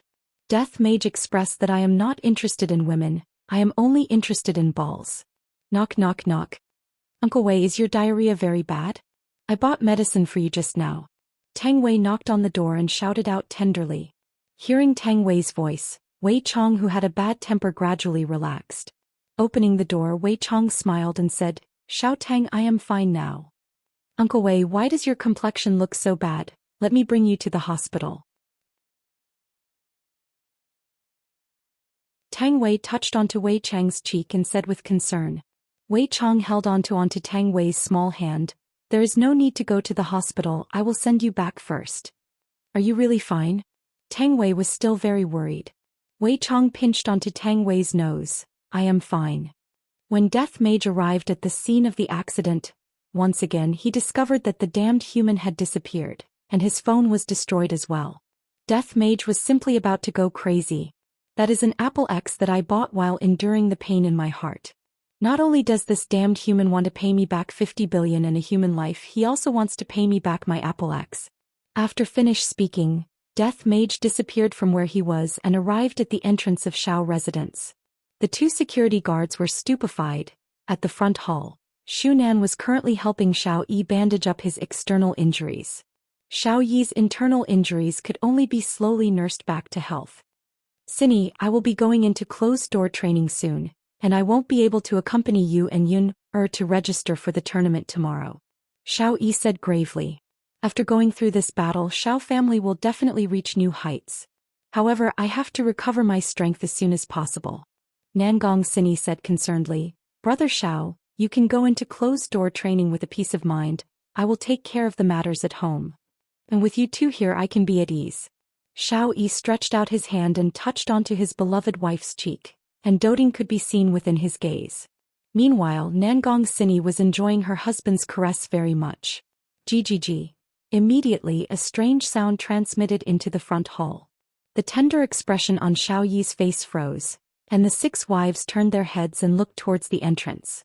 Tickle. Black robe. It was a strange sound.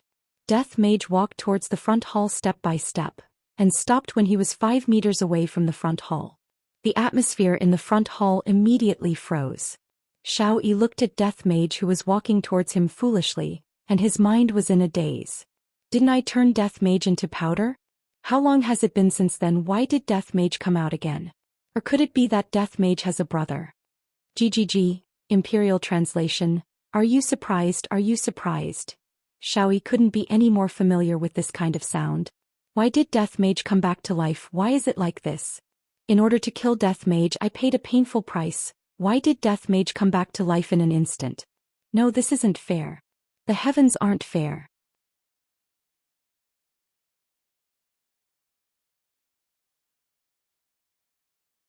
Chapter 104. Death Mage stood there woodenly and didn't make any movements. It was as if he was a relative or friend who had come to visit him. However, everyone present knew that he didn't come with good intentions. Xiao Yi's wives knew that they weren't a match for this monster, but they still protected him. If he wanted to die he would kill them first. If Lai Gu was here he would definitely take Xiao Yi in and train him well. Lai Gu wasn't a picky eater and furthermore, all of Xiao Yi's wives were beautiful and alluring. It was a pity that Death Mage wasn't interested in them. Get out. You're not welcome here.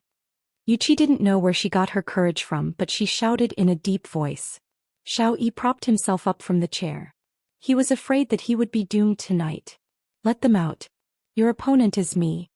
Xiao Yi coldly said. However, the moment he spoke his wound opened up and blood flowed out from the corner of his mouth. Brother Xiao, you can't fight anymore. Shunan immediately supported her husband and used her white sleeves to wipe off the blood stains. Her eyes were filled with worry. Yuqi nodded.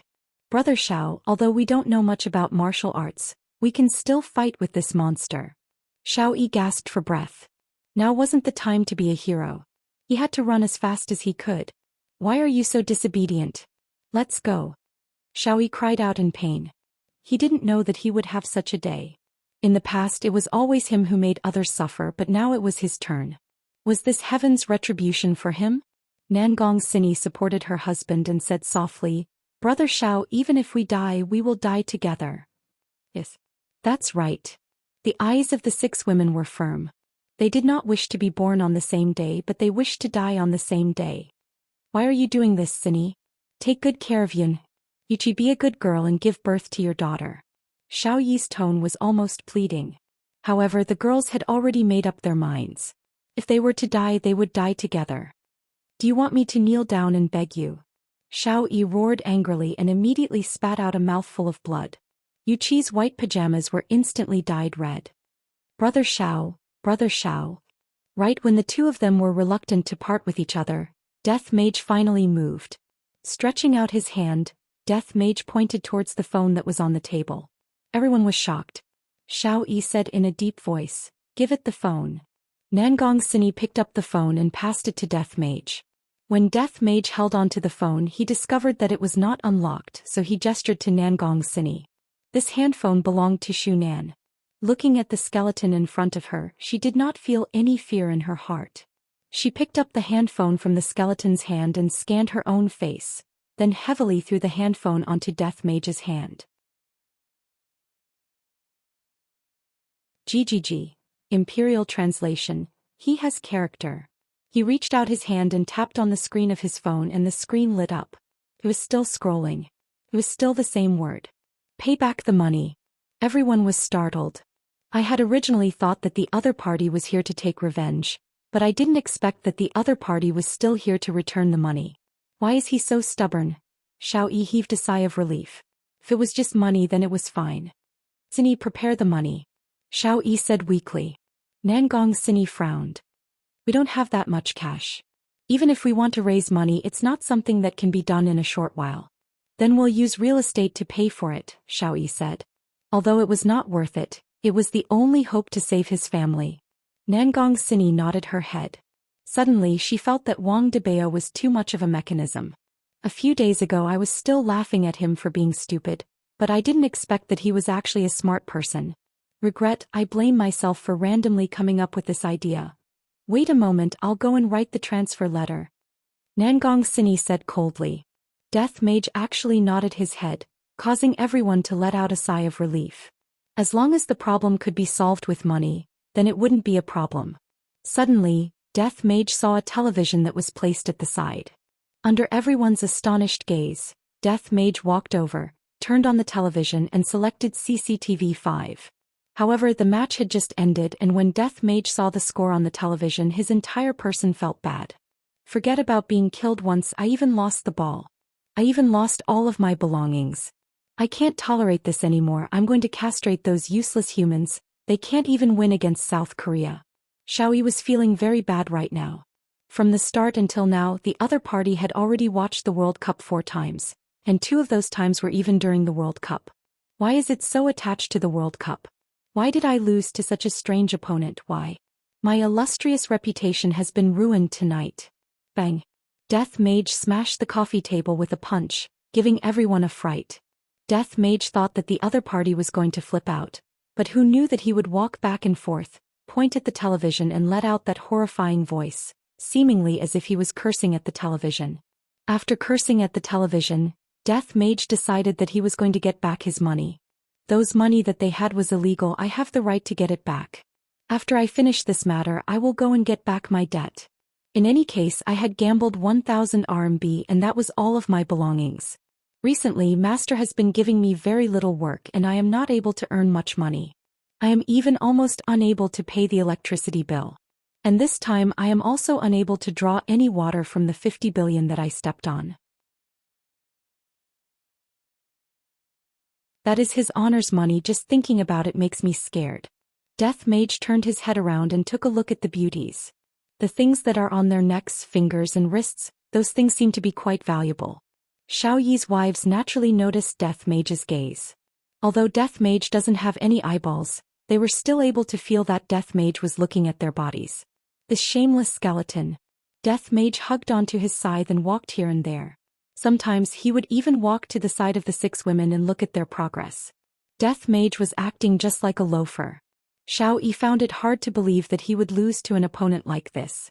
Death Mage doesn't even have a bit of the demeanor of an expert.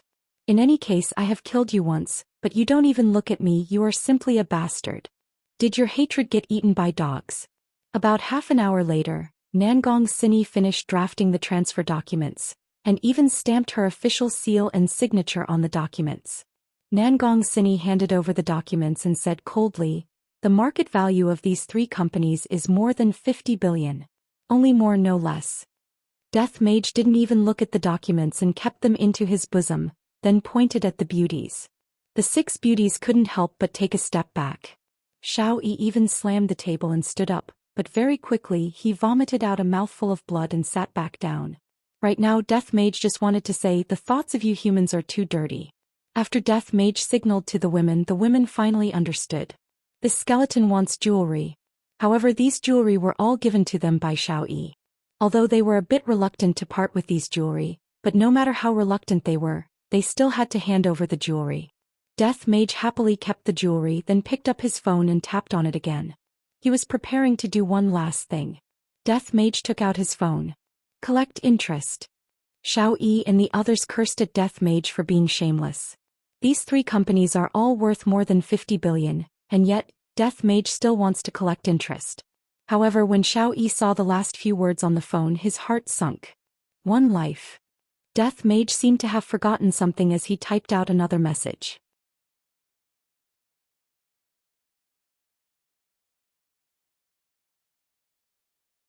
Chapter 105.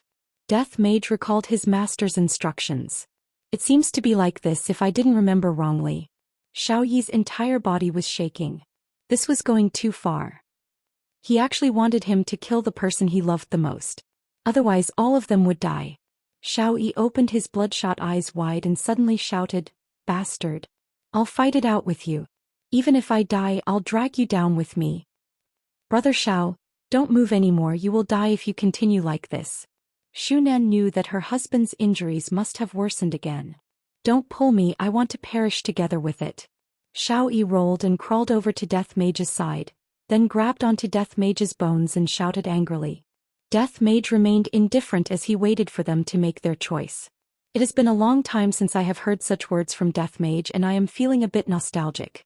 Nangong Sini didn't pull her husband. She said softly, "Brother Xiao, you often saved me in the past. This time, it's Sini's turn to save you and the whole Xiao family."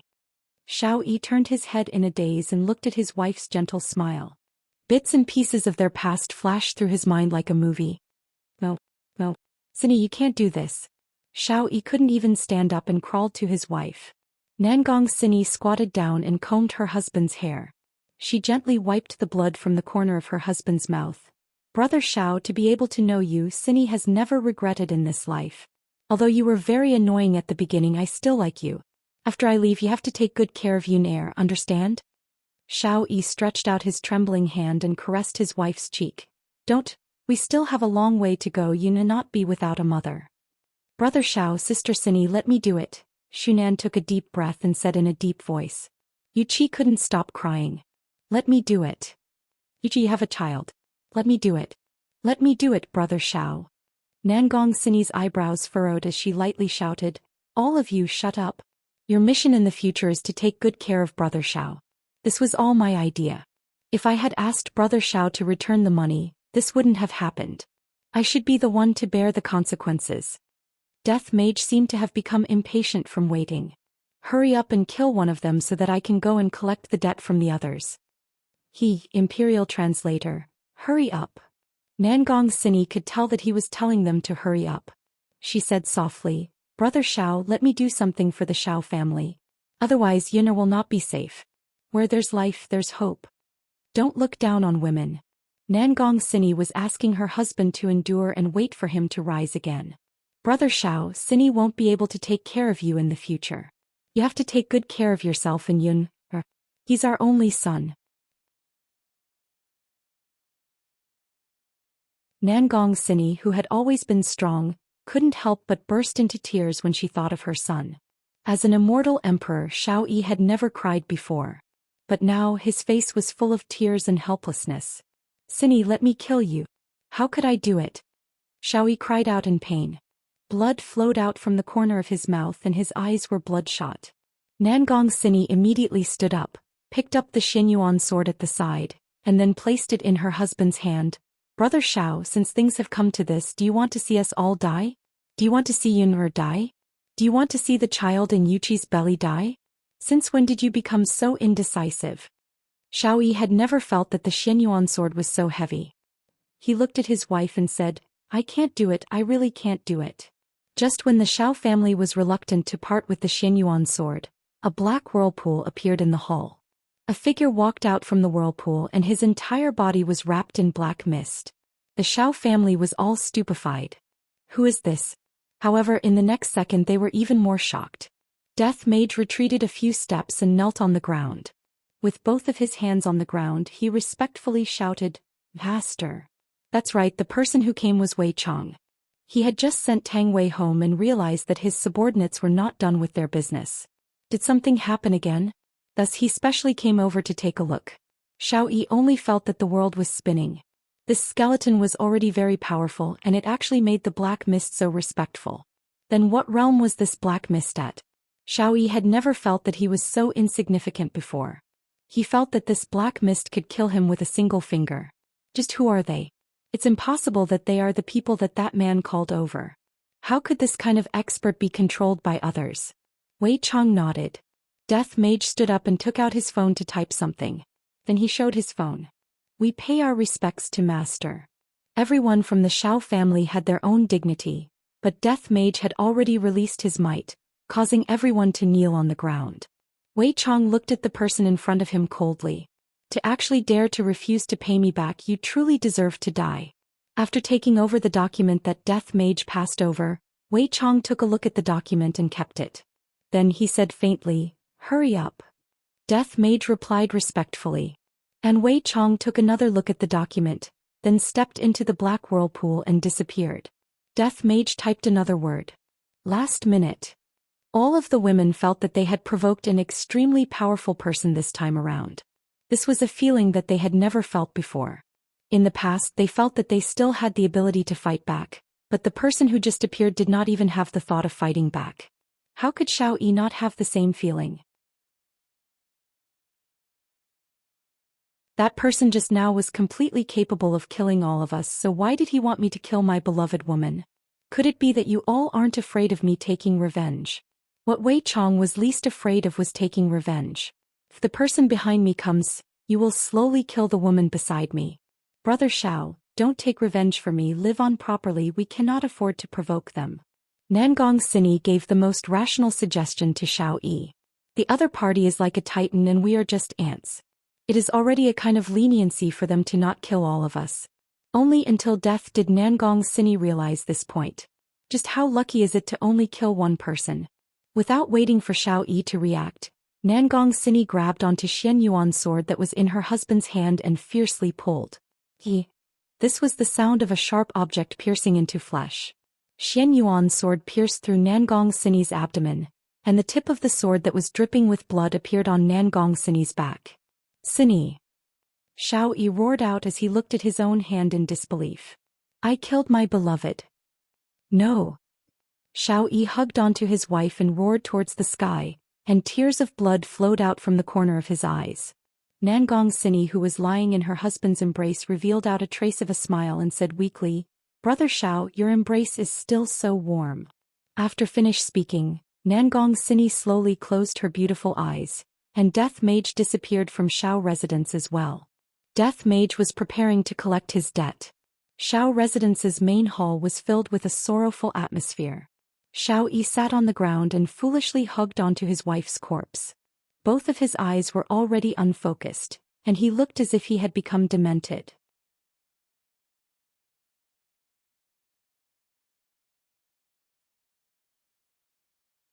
Chapter 106. Because of the angle, Xiao Yun didn't see his mother, who was in his father's embrace. Daddy, I miss mommy. Hearing his son's words, tears of regret flowed out from Xiao Yi's eyes.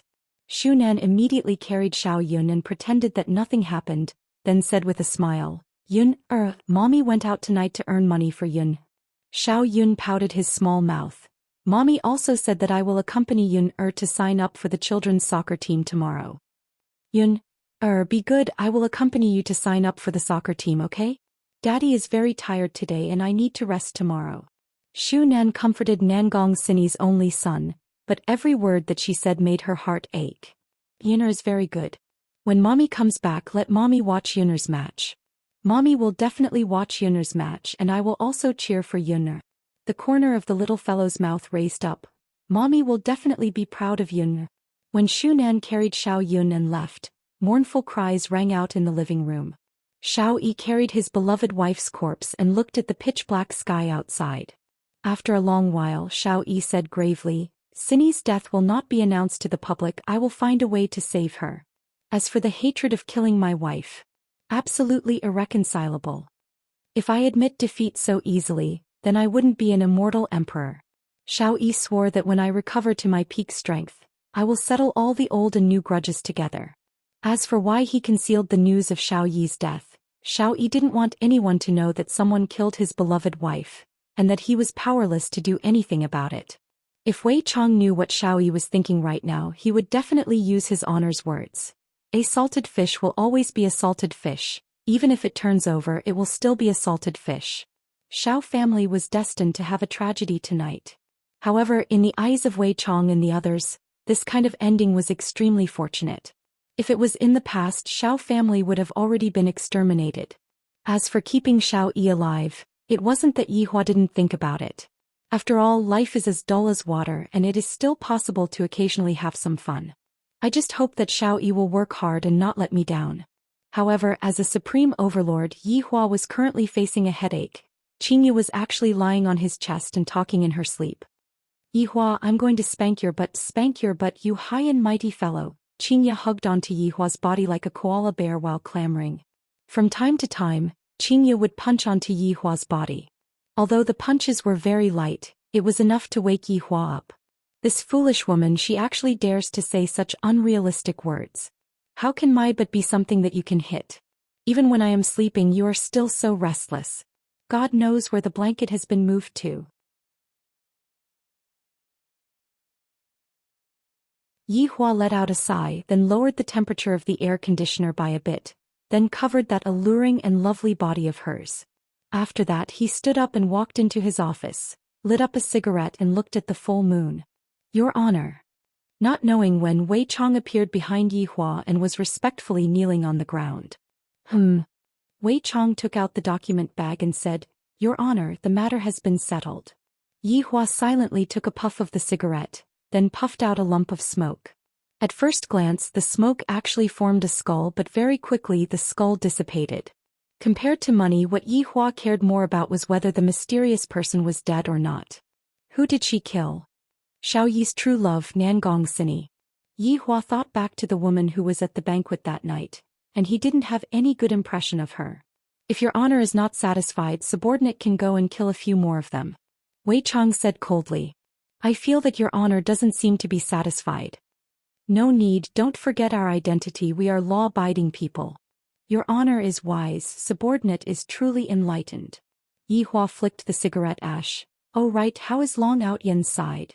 Subordinate has arranged for people to watch over him, he won't be jumping out to cause trouble in a short period of time. Yihua extinguished the cigarette and said faintly, just let them work hard for a bit, if not, they won't know what true despair is.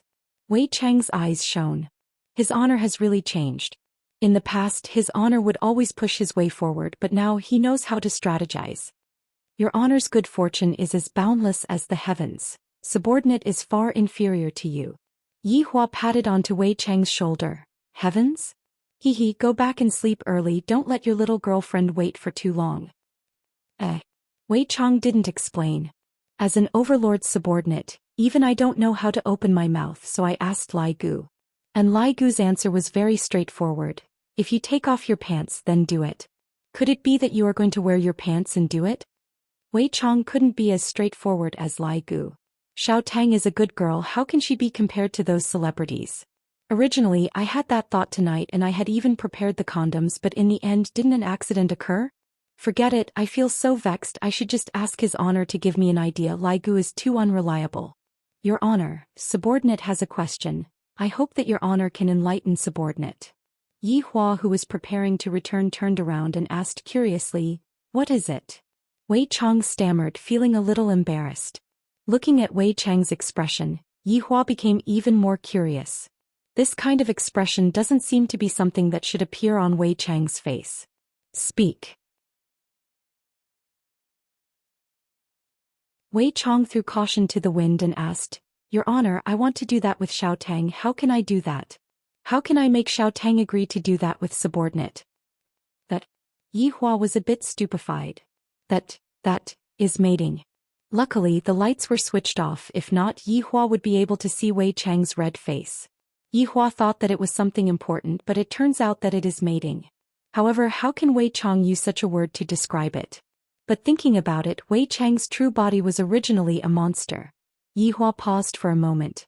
When a subordinate is in trouble, as the boss, of course I have to step forward and solve it. I do have some experience.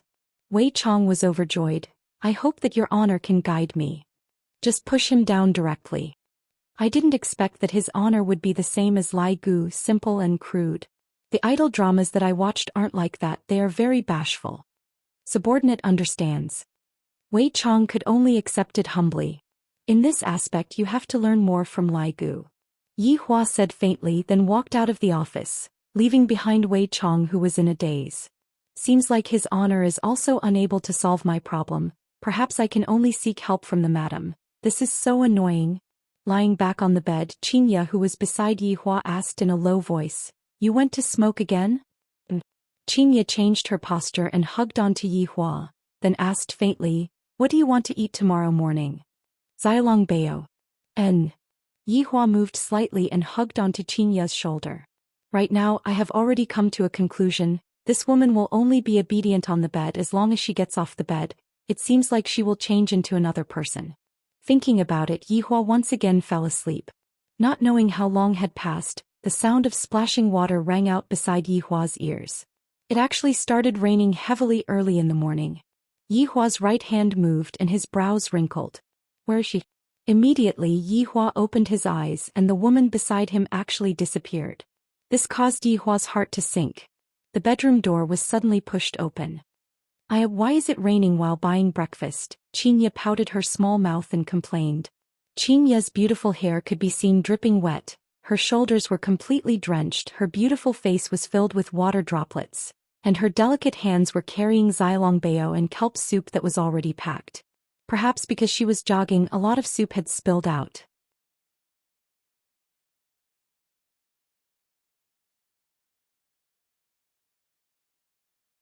Chapter 107. Xianxia placed the soup dumplings on the plate, then turned her head around and looked towards Yi Hua. "Why are you still in a daze for? Quickly go and wash your face and brush your teeth, it won't taste good if it gets cold." Yi Hua wrinkled his brows, seemingly a bit unhappy. "Come over." "What?" "Xianxia is the same as well. I went out early in the morning to buy food for you to eat, yet when you come back you don't even give me a good look. I am simply unable to communicate with you. If I ask you to come over, then just come over. Why are you talking so much nonsense?" Yi Hua's tone became heavier, causing Xianxia to feel very unhappy and wronged.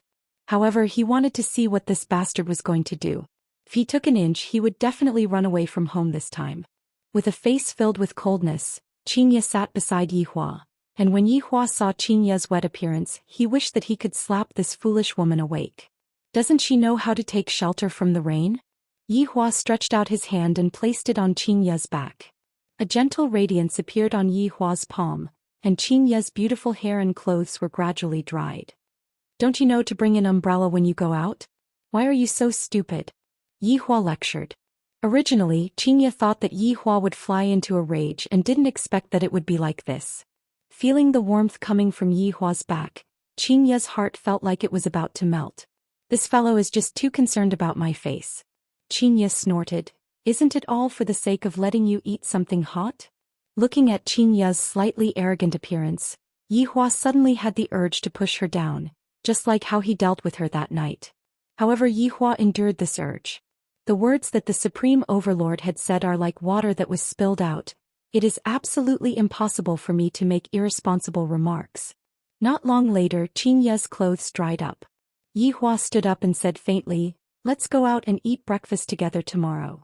After finished speaking, Xianxia went to wash up, leaving behind the adorable Xianxia. However, right now Xianxia was still feeling very happy in her heart. In actuality, having a cultivator as a husband is not bad. To think that a cultivator actually knows how to dry clothes, in the future I will even have money left for ironing clothes. Yi Hua had a bit of understanding towards the soup dumplings. After dipping the soup dumpling into the chili sauce, the soup dumpling would become bright red, and it would look very appetizing. With a bite, the meat filling of the soup dumpling and the chili sauce would mix together in the mouth and it would feel very comfortable. However, eating a steamed bun and drinking a mouthful of kelp soup was a perfect match. In actuality, the reason why Yi Hua was willing to stay in this world and not leave was also because of food. "Yi Hua, bring me along after breakfast," Yi Hua asked faintly. "Addicted? How can this be called addiction? When I can eat chicken on my own, it will be a great success. I'm still addicted." "It's not addiction. You're really addicted." Yihua, do you want to quarrel again? I'm bored anyway. Let's quarrel first. Xianxia, this fellow was much gentler yesterday, but he was still the same today. He even said that he was bored and quarreled first. What kind of husband and wife would quarrel for no reason? I am already full, you can eat by yourself. Xianxia pouted coquettishly, then turned around and walked towards her little sister's room. Yihua drank a mouthful of kelp soup, then said faintly, "You are still addicted to it." After eating and drinking to his heart's content, Yihua picked up the documents from the office, then went to Qin Yutong's room. As expected, Qin Yutong was sitting alone in the room, and Qin Yutong had a serious look on her face. His results were not bad. He actually managed to get to 15. His chances of getting chicken dinner were very high. However, Yihua decided to let Xianxia experience the feeling of a black screen. Casually walking past the power source, Xianxia, who was extremely nervous, suddenly went into a daze. Why did the screen turn black? When she turned her head around to take a look, she discovered that her man's leg was touching the power source. Yihua. Oh, I accidentally kicked it. Yihua turned his head around and looked elsewhere. I'm going to fight it out with you. Xianxia immediately jumped onto Yihua's body, seemingly wanting to suffocate Yihua to death. Do you know how it feels now? This was the revenge of a supreme overlord. Xianxia punched onto Yihua's chest with her small fists. Yihua took out the document bag and waved it in front of Xianxia's eyes. Take a look. Humph, what is this? Xianxia jumped down and took over the document bag from Yihua's hands. Don't think that by gifting me a few things I will be able to forgive your actions just now. You have to bring me to eat chicken dinner for an entire day. Xianxia pouted her small mouth and mumbled. However, when she saw the contents of the document bag, she was completely stupefied. Pointing at the document bag, then pointing at Yihua, she was shocked to the point that she couldn't speak. Yihua sighed.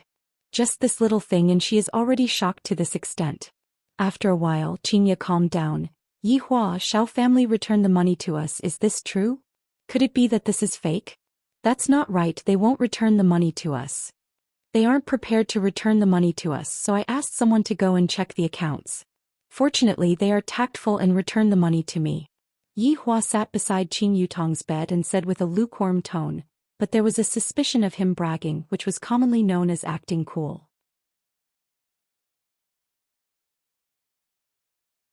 Acting cool again, but you asked someone to go and check the accounts, is this really good? Nothing happened, right? If there's anything we can talk about it properly, don't fight. Xianxia asked with concern. Yihua laughed lightly. Do I look like that kind of person who would casually make a move? Yihua, actually I quite like it when you aren't acting cool. Xianxia, actually I prefer you when you are on the bed. Go to hell, scoundrel. Xianxia placed the document bag at the side, then squatted down and plugged in the power source and actually started eating chicken dinner again.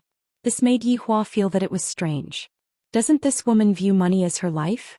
Shouldn't she be changing her clothes and going to handle the procedures? Are you very curious? Xianxia said faintly. Indeed. Xianxia held onto her chin and said faintly, if subordinates are not used to do things, then what's the use of having subordinates? Hearing that his woman had such a realization, Yihua felt very gratified. Finally, he started to realize this point. What are you spacing out for? Quickly come and play with me. I really shouldn't have let her play games. Zijin City, Tang family. Tang Wushuang's expression was grave as he smoked his cigarette non-stop. The ashtray was filled with cigarette butts. Seems like he didn't sleep at all yesterday. Wushuang, I didn't expect that Xianyuan's sword would actually fall into Brother Zhao's hands. Quan Onrong said gravely. Tang Wushuang let out a heavy sigh. That's right, back then when Xianyuan's sword appeared, it created a reign of terror. I didn't expect that Brother Xiao actually took Xianyuan's sword behind my back. Wushuang, do you have any thoughts about what happened last night? The news that the spy sent over was that Brother Xiao won, but it was a Pyrrhic victory. However, after the fight ended, that person appeared again. Tang Wushuang was unable to understand what was going on. Logically speaking, the second time that person appeared, he should have killed Xiao Yi, but he didn't. Could it be that he really took the money and left? Quan Onrong took out a document bag and handed it over to the man. Wushuang, take these and go and see how Brother Xiao is doing. Tang Wushuang took a look at the things inside the document bag and his brows wrinkled deeply. No matter what, that night you and Brother Xiao gambled together, we can still afford to lose this bet. After closing the document bag, Tang Wushuang said gravely, Onrong, are you afraid of that person as well?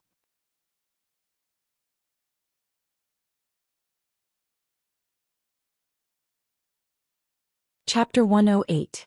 That's right, if it was really that man who called them over, then who is he?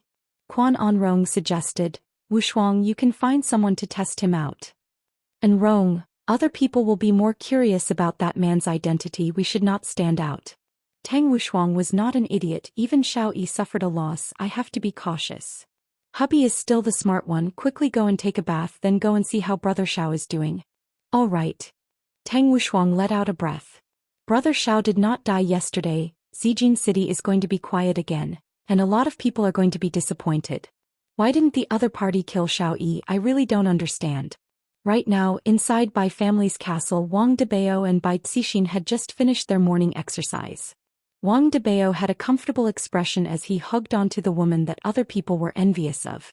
Only Wang Debao dares to press down on Bai family's woman. Wife, was the 50 billion spent worth it? Wang Debao said bewilderedly. From the situation last night, Xiao Yi seemed to have won. As for the black-robed man that appeared at the end, Wang Debao was not sure. Bai Cixin leaned on her husband's side and said faintly, I can only say that we didn't lose anything. Then should we ask for the money back? Wang Debao was also testing his wife's attitude and he became a lot more daring. Debao, how about you go? Wang Debao paused for a moment, then looked at the ceiling and said, Do I, Wang Debao, look like someone who can't afford to lose? If I ask for the money back, how embarrassing would that be? Besides, it doesn't matter if I lose my face, but if I lose your face, that wouldn't be good. Bai Cixin laughed lightly, you really know how to talk. Wang Debao let out a sigh of relief, luckily my desire to live is high. Let's put aside the matter about the money first, you still have to go back to the south to control the situation.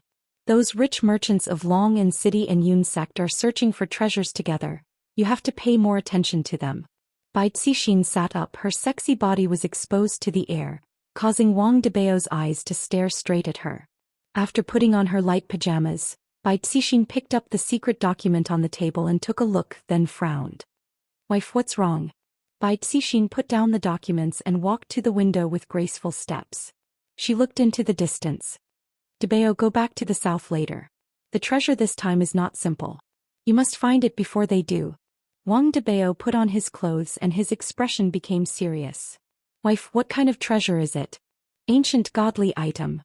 Wang Debao's expression changed drastically and he muttered, when the Xianyuan sword appeared, the northerners fought until their heads bled and there were countless casualties. After a few years, an ancient godly item actually appeared again.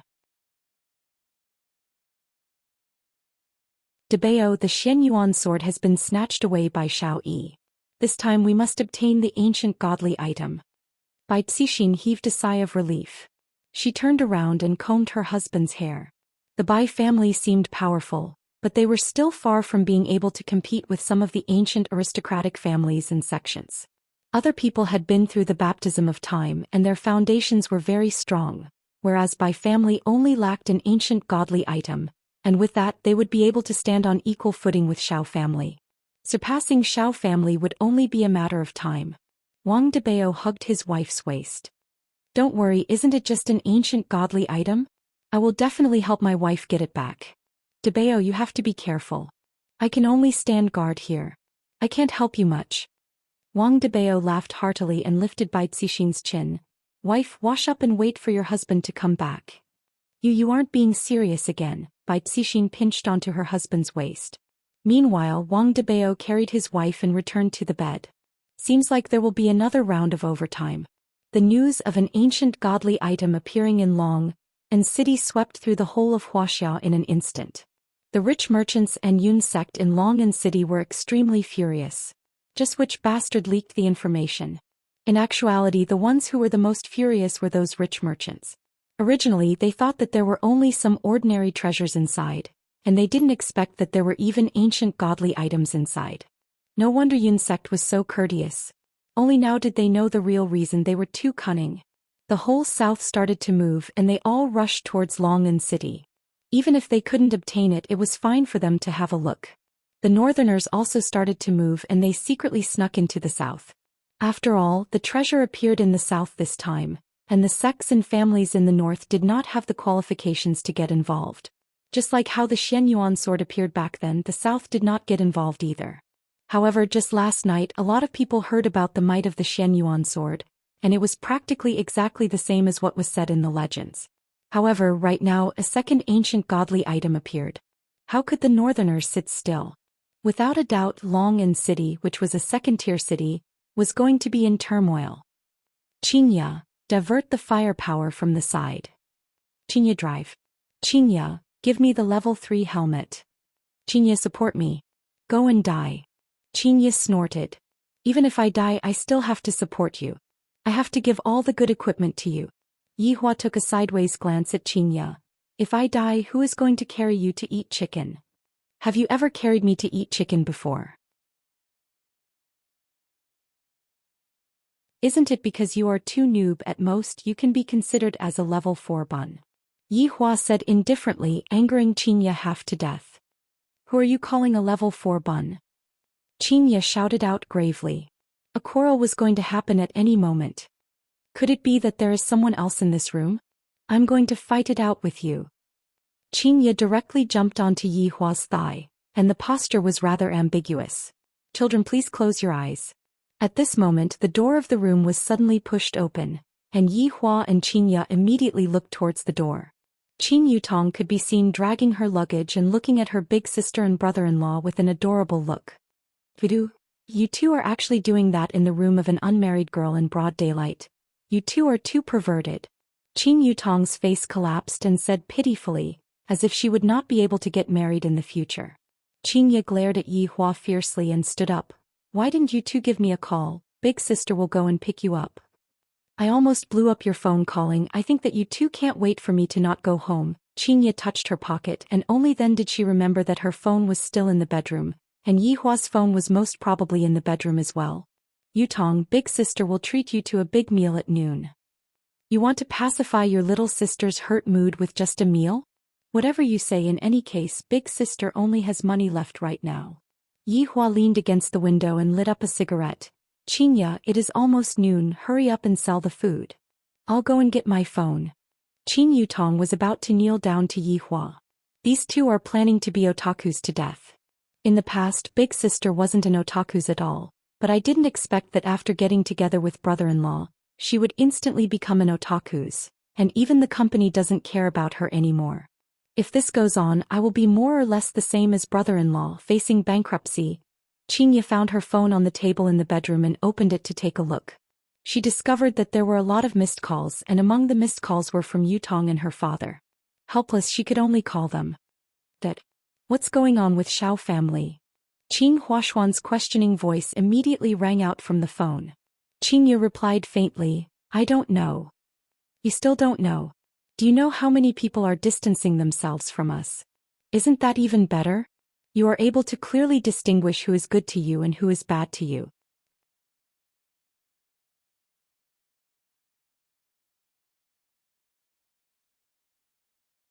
Chapter 109. Alright. Good. Good. Now that your wings have grown, don't you? If you have the ability, then don't go back home for your entire life. On the other side of the phone, Qin Huaxian was practically roaring. If you don't want to go back, then I won't go back. Xianxia was someone who was susceptible to coaxing but not coercion. The more it was like this, the more Xianxia resisted. After hanging up her father's phone call, Xianxia's mood wasn't that good.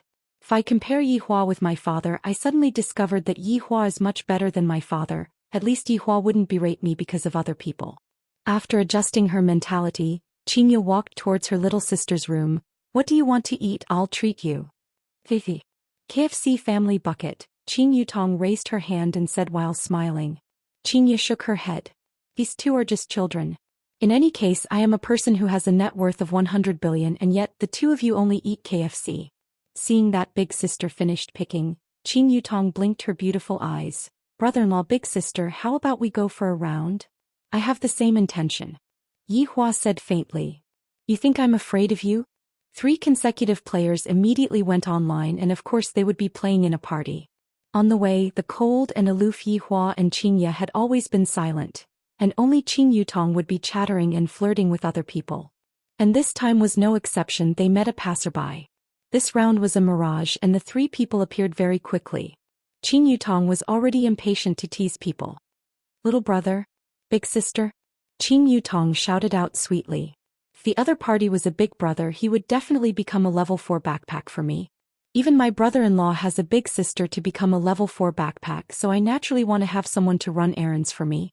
After waiting for more than 10 seconds, the other party did not reply and Qin Yutong thought to herself that something is wrong. Could it be that the other party is a female? Big brother, do you have a microphone? Qin Yutong asked. Finally, the passerby replied just that. This sentence made Qin Yutong's face turn black. "Aunt, hello." Yihua and Xianxia were both wearing earphones and they were able to hear each other's voice. Yihua let out a sigh. This is really like that saying, you will never know who your teammates are. Bringing along 2 level 4 bags is already very disadvantageous for me, and now I still have to bring along a burden. Qin Yutong took a deep breath. This little fellow actually called me aunt. Auntie. Oh my god, I'm still a virgin. Little friend, not auntie, it's big sister. Qin Yutong's smile was very forced. A trace of an arc appeared on the corner of Yihua and Xianxia's mouth. We finally got to see Qin Yutong being teased instead.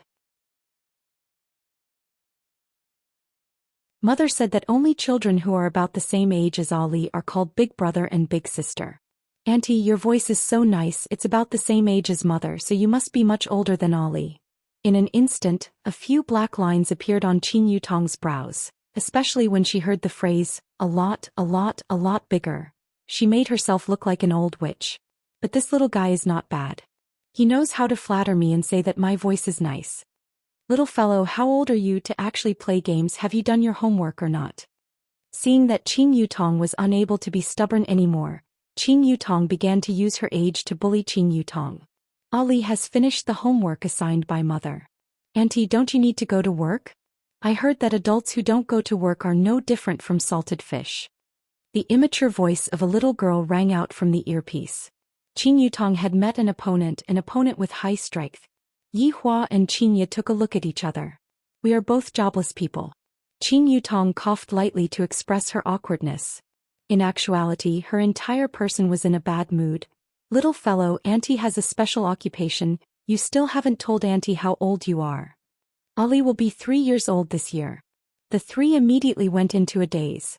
It is actually a little kid who is almost 3 years old. Qin Yutong felt very sullen being bullied by a little kid who is almost 3 years old. However, it is normal for a little kid who is almost 3 years old to call me auntie. This is so painful, being called auntie by someone. Qin Yutong asked curiously, "Where's your mother?" Mother went out. Why are you calling mother? Why aren't you calling mother? Ali doesn't know either. Then what about your father? Mother said that father died. The little fellow's tone immediately became downcast. Xianxia glared at her little sister. How can you go and bully a child? Ali, I'm sorry. Auntie, it's alright, Ali is already used to it. Although the little girl said it very casually, the three could tell that her tone was very downcast, and Xianxia subconsciously rubbed onto her stomach. Qin Yutong patted onto her chest. Ali, don't worry, auntie will bring you to eat chicken. Is auntie very powerful? Of course, auntie is a beautiful girl warrior. I can take down everything in a matter of minutes. That's great. Are the other 2 aunties friends as well? Ali asked with her childish voice. Qin Yutong giggled. That's right, they are all cold type, they don't talk at all.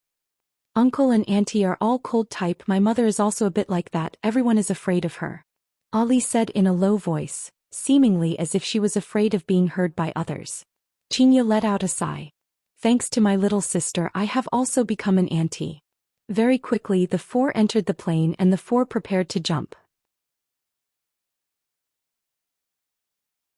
Qin Yutong gave the order. We are going to jump to a place with fewer people and develop wretchedly.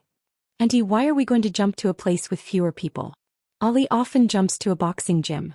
Yihua, Xianxia, Qin Yutong. To actually ask why are we going to jump to a place with fewer people, is there even a need to ask? Of course it's because we are noobs and we are prepared to stay low all the way. However, as an elder, how can I be looked down upon by a child? Qin Yutong said gravely. Isn't auntie afraid that Ali will get hurt? That's why we are going to jump to a place with fewer people. Auntie, don't worry, Ollie often wins chicken dinner. Yihua, Qingya, Qing Yutong. Qing Yutong was very hurt. She sneaked a glance at her brother-in-law and big sister, and their expressions were the same as well. So miserable. Yihua decided to bring them to win chicken dinner this round. Only then would he be able to display the strength of a supreme overlord. If I don't win chicken dinner this round, I will quit smoking for an hour. The four of them all jumped to the boxing gym, and there were quite a lot of people that jumped to the boxing gym. There were even 2 teams of people that jumped to the boxing gym. Yihua definitely has to display his true strength and let them know what an expert is. However, here came the problem: the entire boxing gym actually didn't have any loot. Not even a frying pan could be found. In actuality, it wasn't that Yihua hadn't seen this kind of situation before. He would occasionally bump into it a few times, but he didn't pay too much attention to it. However, today's situation was different. How could he not have any guns? At the same time, in the red building below the boxing gym, one of the rooms was filled with equipment: M498K, level 3 helmet, level 3 armor, all kinds of bullets and medicine. F***K. What kind of luck does this streamer have to actually bump into such a thing the moment he opened the door? Brother, I'm afraid that this is your first time coming to see this streamer. Let me tell you, this streamer really didn't cheat. In any case, I am already in awe of the streamer's luck. If the airdrop didn't hit his face, then he would have really cheated.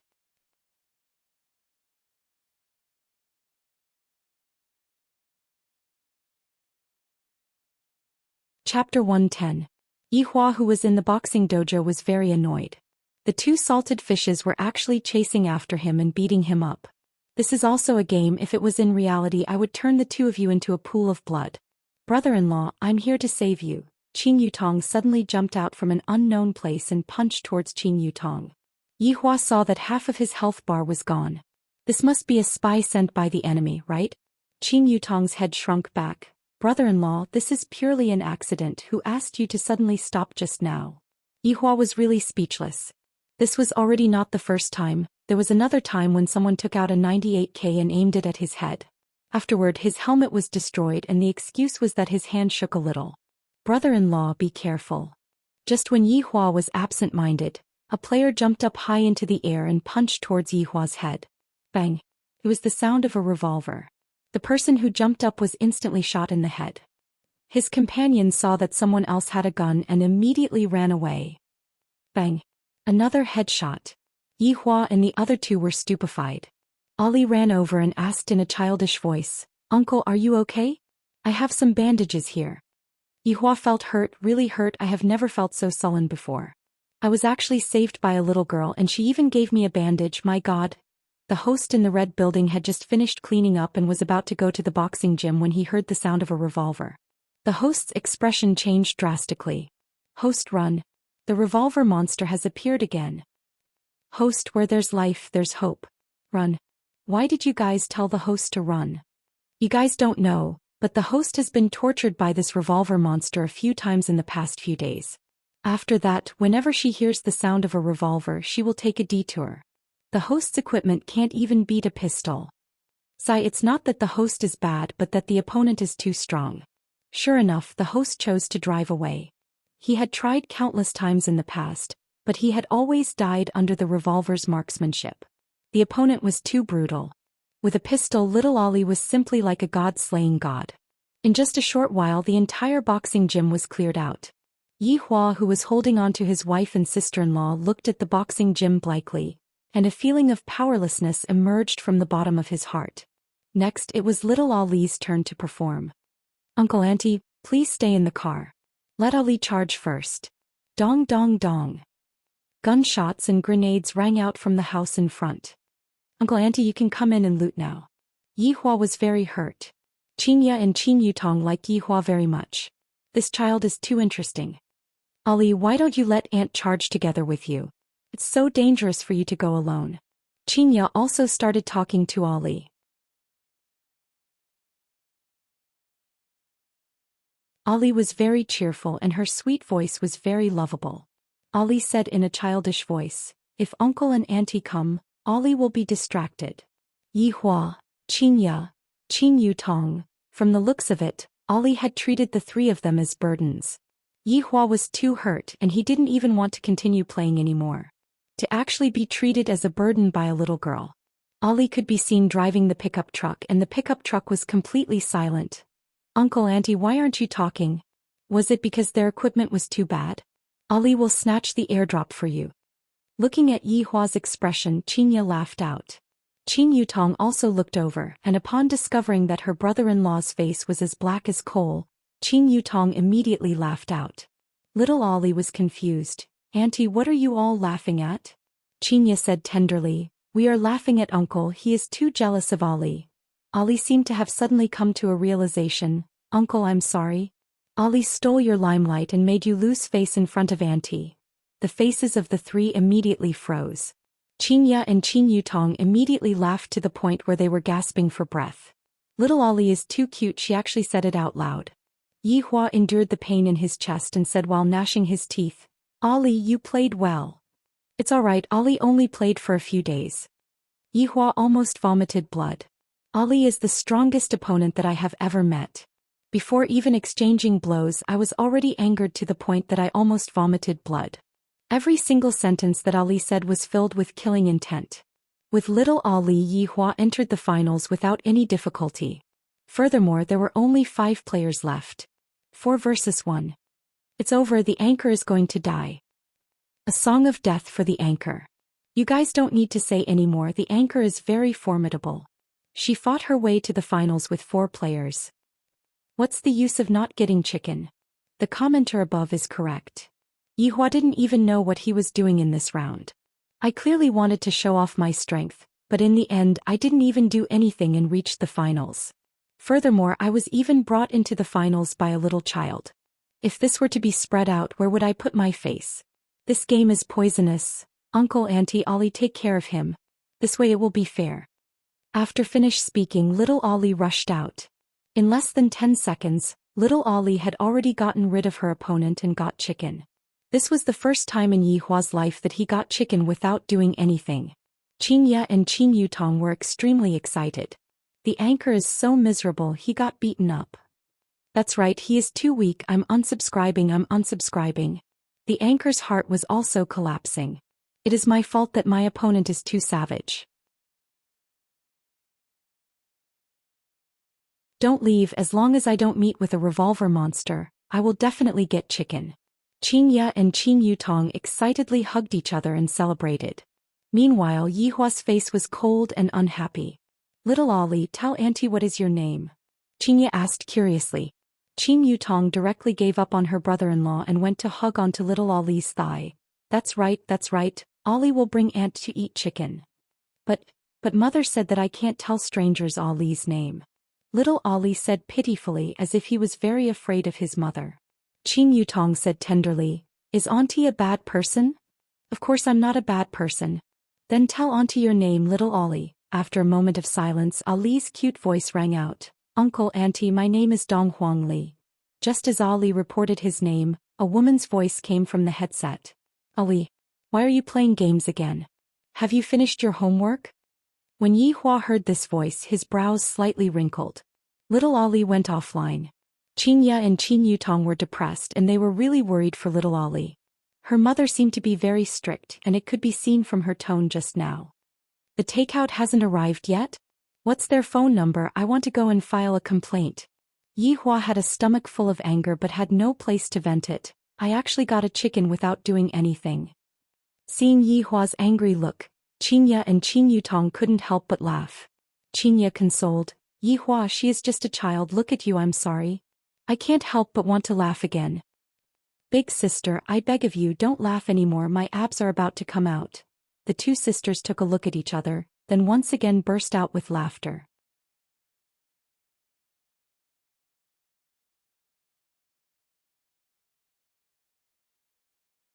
Chapter 111. However, that little girl just now was indeed formidable, this point has to be confirmed. It's just that, these two silly women, are they that funny? I just don't want to cheat. When is my little nephew coming out? When the time comes he will bring Mom and Aunt to eat chicken. Qin Yutong rubbed onto her big sister's stomach and giggled. Xianxia revealed out a beautiful smile. It would be great if the little fellow was as obedient as that little girl just now. He wouldn't be like his father. What are you talking about? He should be like me. Yihua said gravely.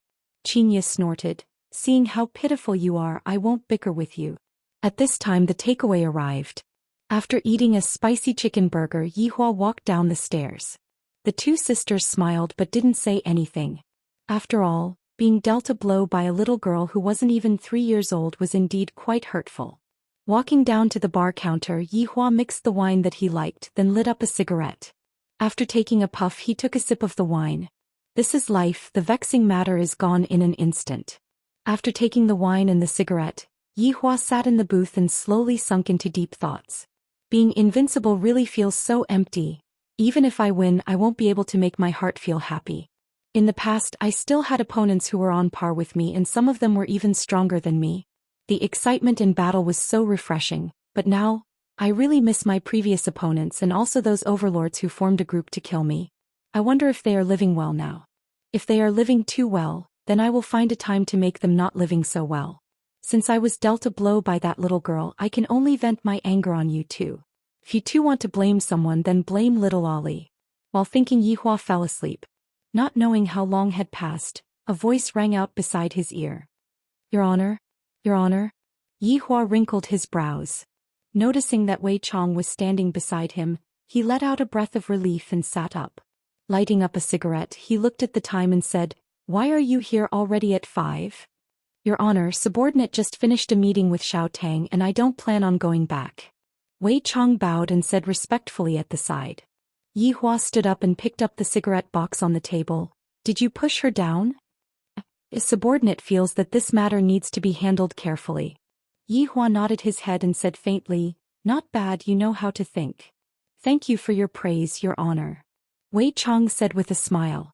To be able to receive his honor's praise is such an honorable thing. Xiao Tang is truly my lucky star. While smoking, Yihua prepared to go upstairs. However, just when he stepped onto the stairs, he seemed to have thought of something and shouted out, Wei Chong, come over, I have something to ask you. Wei Chong jogged over. Your Honor, do you have anything to tell me? Yihua leaned on the railing of the stairs, then asked with his brows wrinkled, Do you still remember that woman from 3 years ago? 3 years ago? Wei Chong muttered. Why did Your Honor suddenly ask about this matter? Wei Chong asked curiously. Yihua puffed out a mouthful of smoke. It's nothing, I just suddenly thought of it. His honor is reminiscing about the past. His humanity is getting better and better. Subordinate congratulates his honor. Pausing for a moment, Wei Chong continued. Compared to Your Honor's first woman, Madam is much luckier. Yihua's interest was piqued. He straightforwardly sat at the side and listened to his subordinate's analysis. Tell me, how lucky is Madam? This subordinate does not dare to casually evaluate Madam. Yihua glared at him and said coldly, I asked you to speak, so speak. You are already evaluating Madam. Wei Chong was frightened to the point that he directly kneeled down. It's all my fault, why did I say Madam? This subordinate deserves to die. If you still don't speak, I will let Lai Gu go and kill your Xiao Tang. Yihua said faintly. In actuality, he just wanted to see how Wei Chong would react. As expected, Wei Chong became anxious, but very quickly he hid his emotions. This subordinate will speak right now. Yihua slowly closed his eyes and waited for Wei Chong to speak. Your Honor's first woman, this subordinate still remembers it vividly. After all, she was the first human woman that Your Honor had ever touched. Her appearance was extremely beautiful, and only Madam's beauty could compete with her. However, for her to be able to receive Your Honor's favor, it is also her good fortune that she cultivated. Tell me the main point, how did Madam get lucky? Yihua said faintly. Wei Chong swallowed his saliva. Does Your Honor feel that there is any difference between 3 years ago and now? Yihua did not speak. 3 years ago Your Honor's personality was still very unstable and moody, but now Your Honor is able to control those emotions. Madam waited for Your Honor for 3 days, and Your Honor went downstairs to meet with her. From this, it can be seen that Your Honor has a compassionate heart. However, that woman was not as lucky as Madam. 2 months later, she came to Leisure Bar and waited for Your Honor for half a month, and Your Honor did not even come down to meet with her. Yihua slowly opened his eyes. She waited for me for half a month? You seem to have never told me about this before. Just like what subordinate said back then, your honor was very unstable, and before subordinate could even open my mouth, your honor told subordinate to scram. Yi Hua extinguished the cigarette. There is such a thing. Right now, Wei Chong had learned how to read someone's expression and figure out what someone was thinking, just like now. Does your honor want subordinate to go down and look for her? Wei Chong asked. Yi Hua slowly walked upstairs and said calmly, no need, that one person has already made me worried to death. Wei Chong laughed. Madam is, after all, a human, her words and actions are naturally different from your honor. Go and do your work. Yes. Regarding the first woman, Yi Hua suddenly thought of her today. Just like what Yi Hua had said, he would only touch the same woman once. This time, Xianxia was just an accident, because she was pregnant with Yi Hua's bloodline. If not, there wouldn't be such a thing. Yi Hua walked up to the second floor. He had already forgotten about the matter of the first woman. She was just a passerby in my life, so I should just slightly reminisce about her. Pushing open the door, Yi Hua could see Xianxia and Qin Yutong sitting in front of the computer with a serious expression. The atmosphere was extremely tense. I wonder if they will come and look for me if I turn off the power. Forget it, am I, the supreme overlord, such a senseless person? Only a foolish woman like Xianxia would do something like turning off the power. However, as my woman, she is actually not infatuated with me, and instead she likes to play games. In the beginning it was work, and now, in a blink of an eye, it became a game. Brother-in-law, look at me and big sister, both of us managed to get into the top 10 and we are going to get chicken dinner soon. Qin Yutong began to become excited. The two women could be seen lying on the haystack, and the main point was that the two of them still had nervous expressions on their faces. Yi Hua let out a sigh. It should be about time to finish this game. Let's go out and eat. Yi Hua, can you not speak? Other people will hear what you say. Xianxia said in a low voice. What else could Yi Hua say? Yi Hua straightforwardly lied down on his sister-in-law's bed and rested. Today, after being dealt a blow by little Ollie, I don't even want to play anymore. You're tuning in to the Zhou Xian's Legacy YouTube channel. Don't forget to subscribe and join us on this journey to catch the most captivating stories.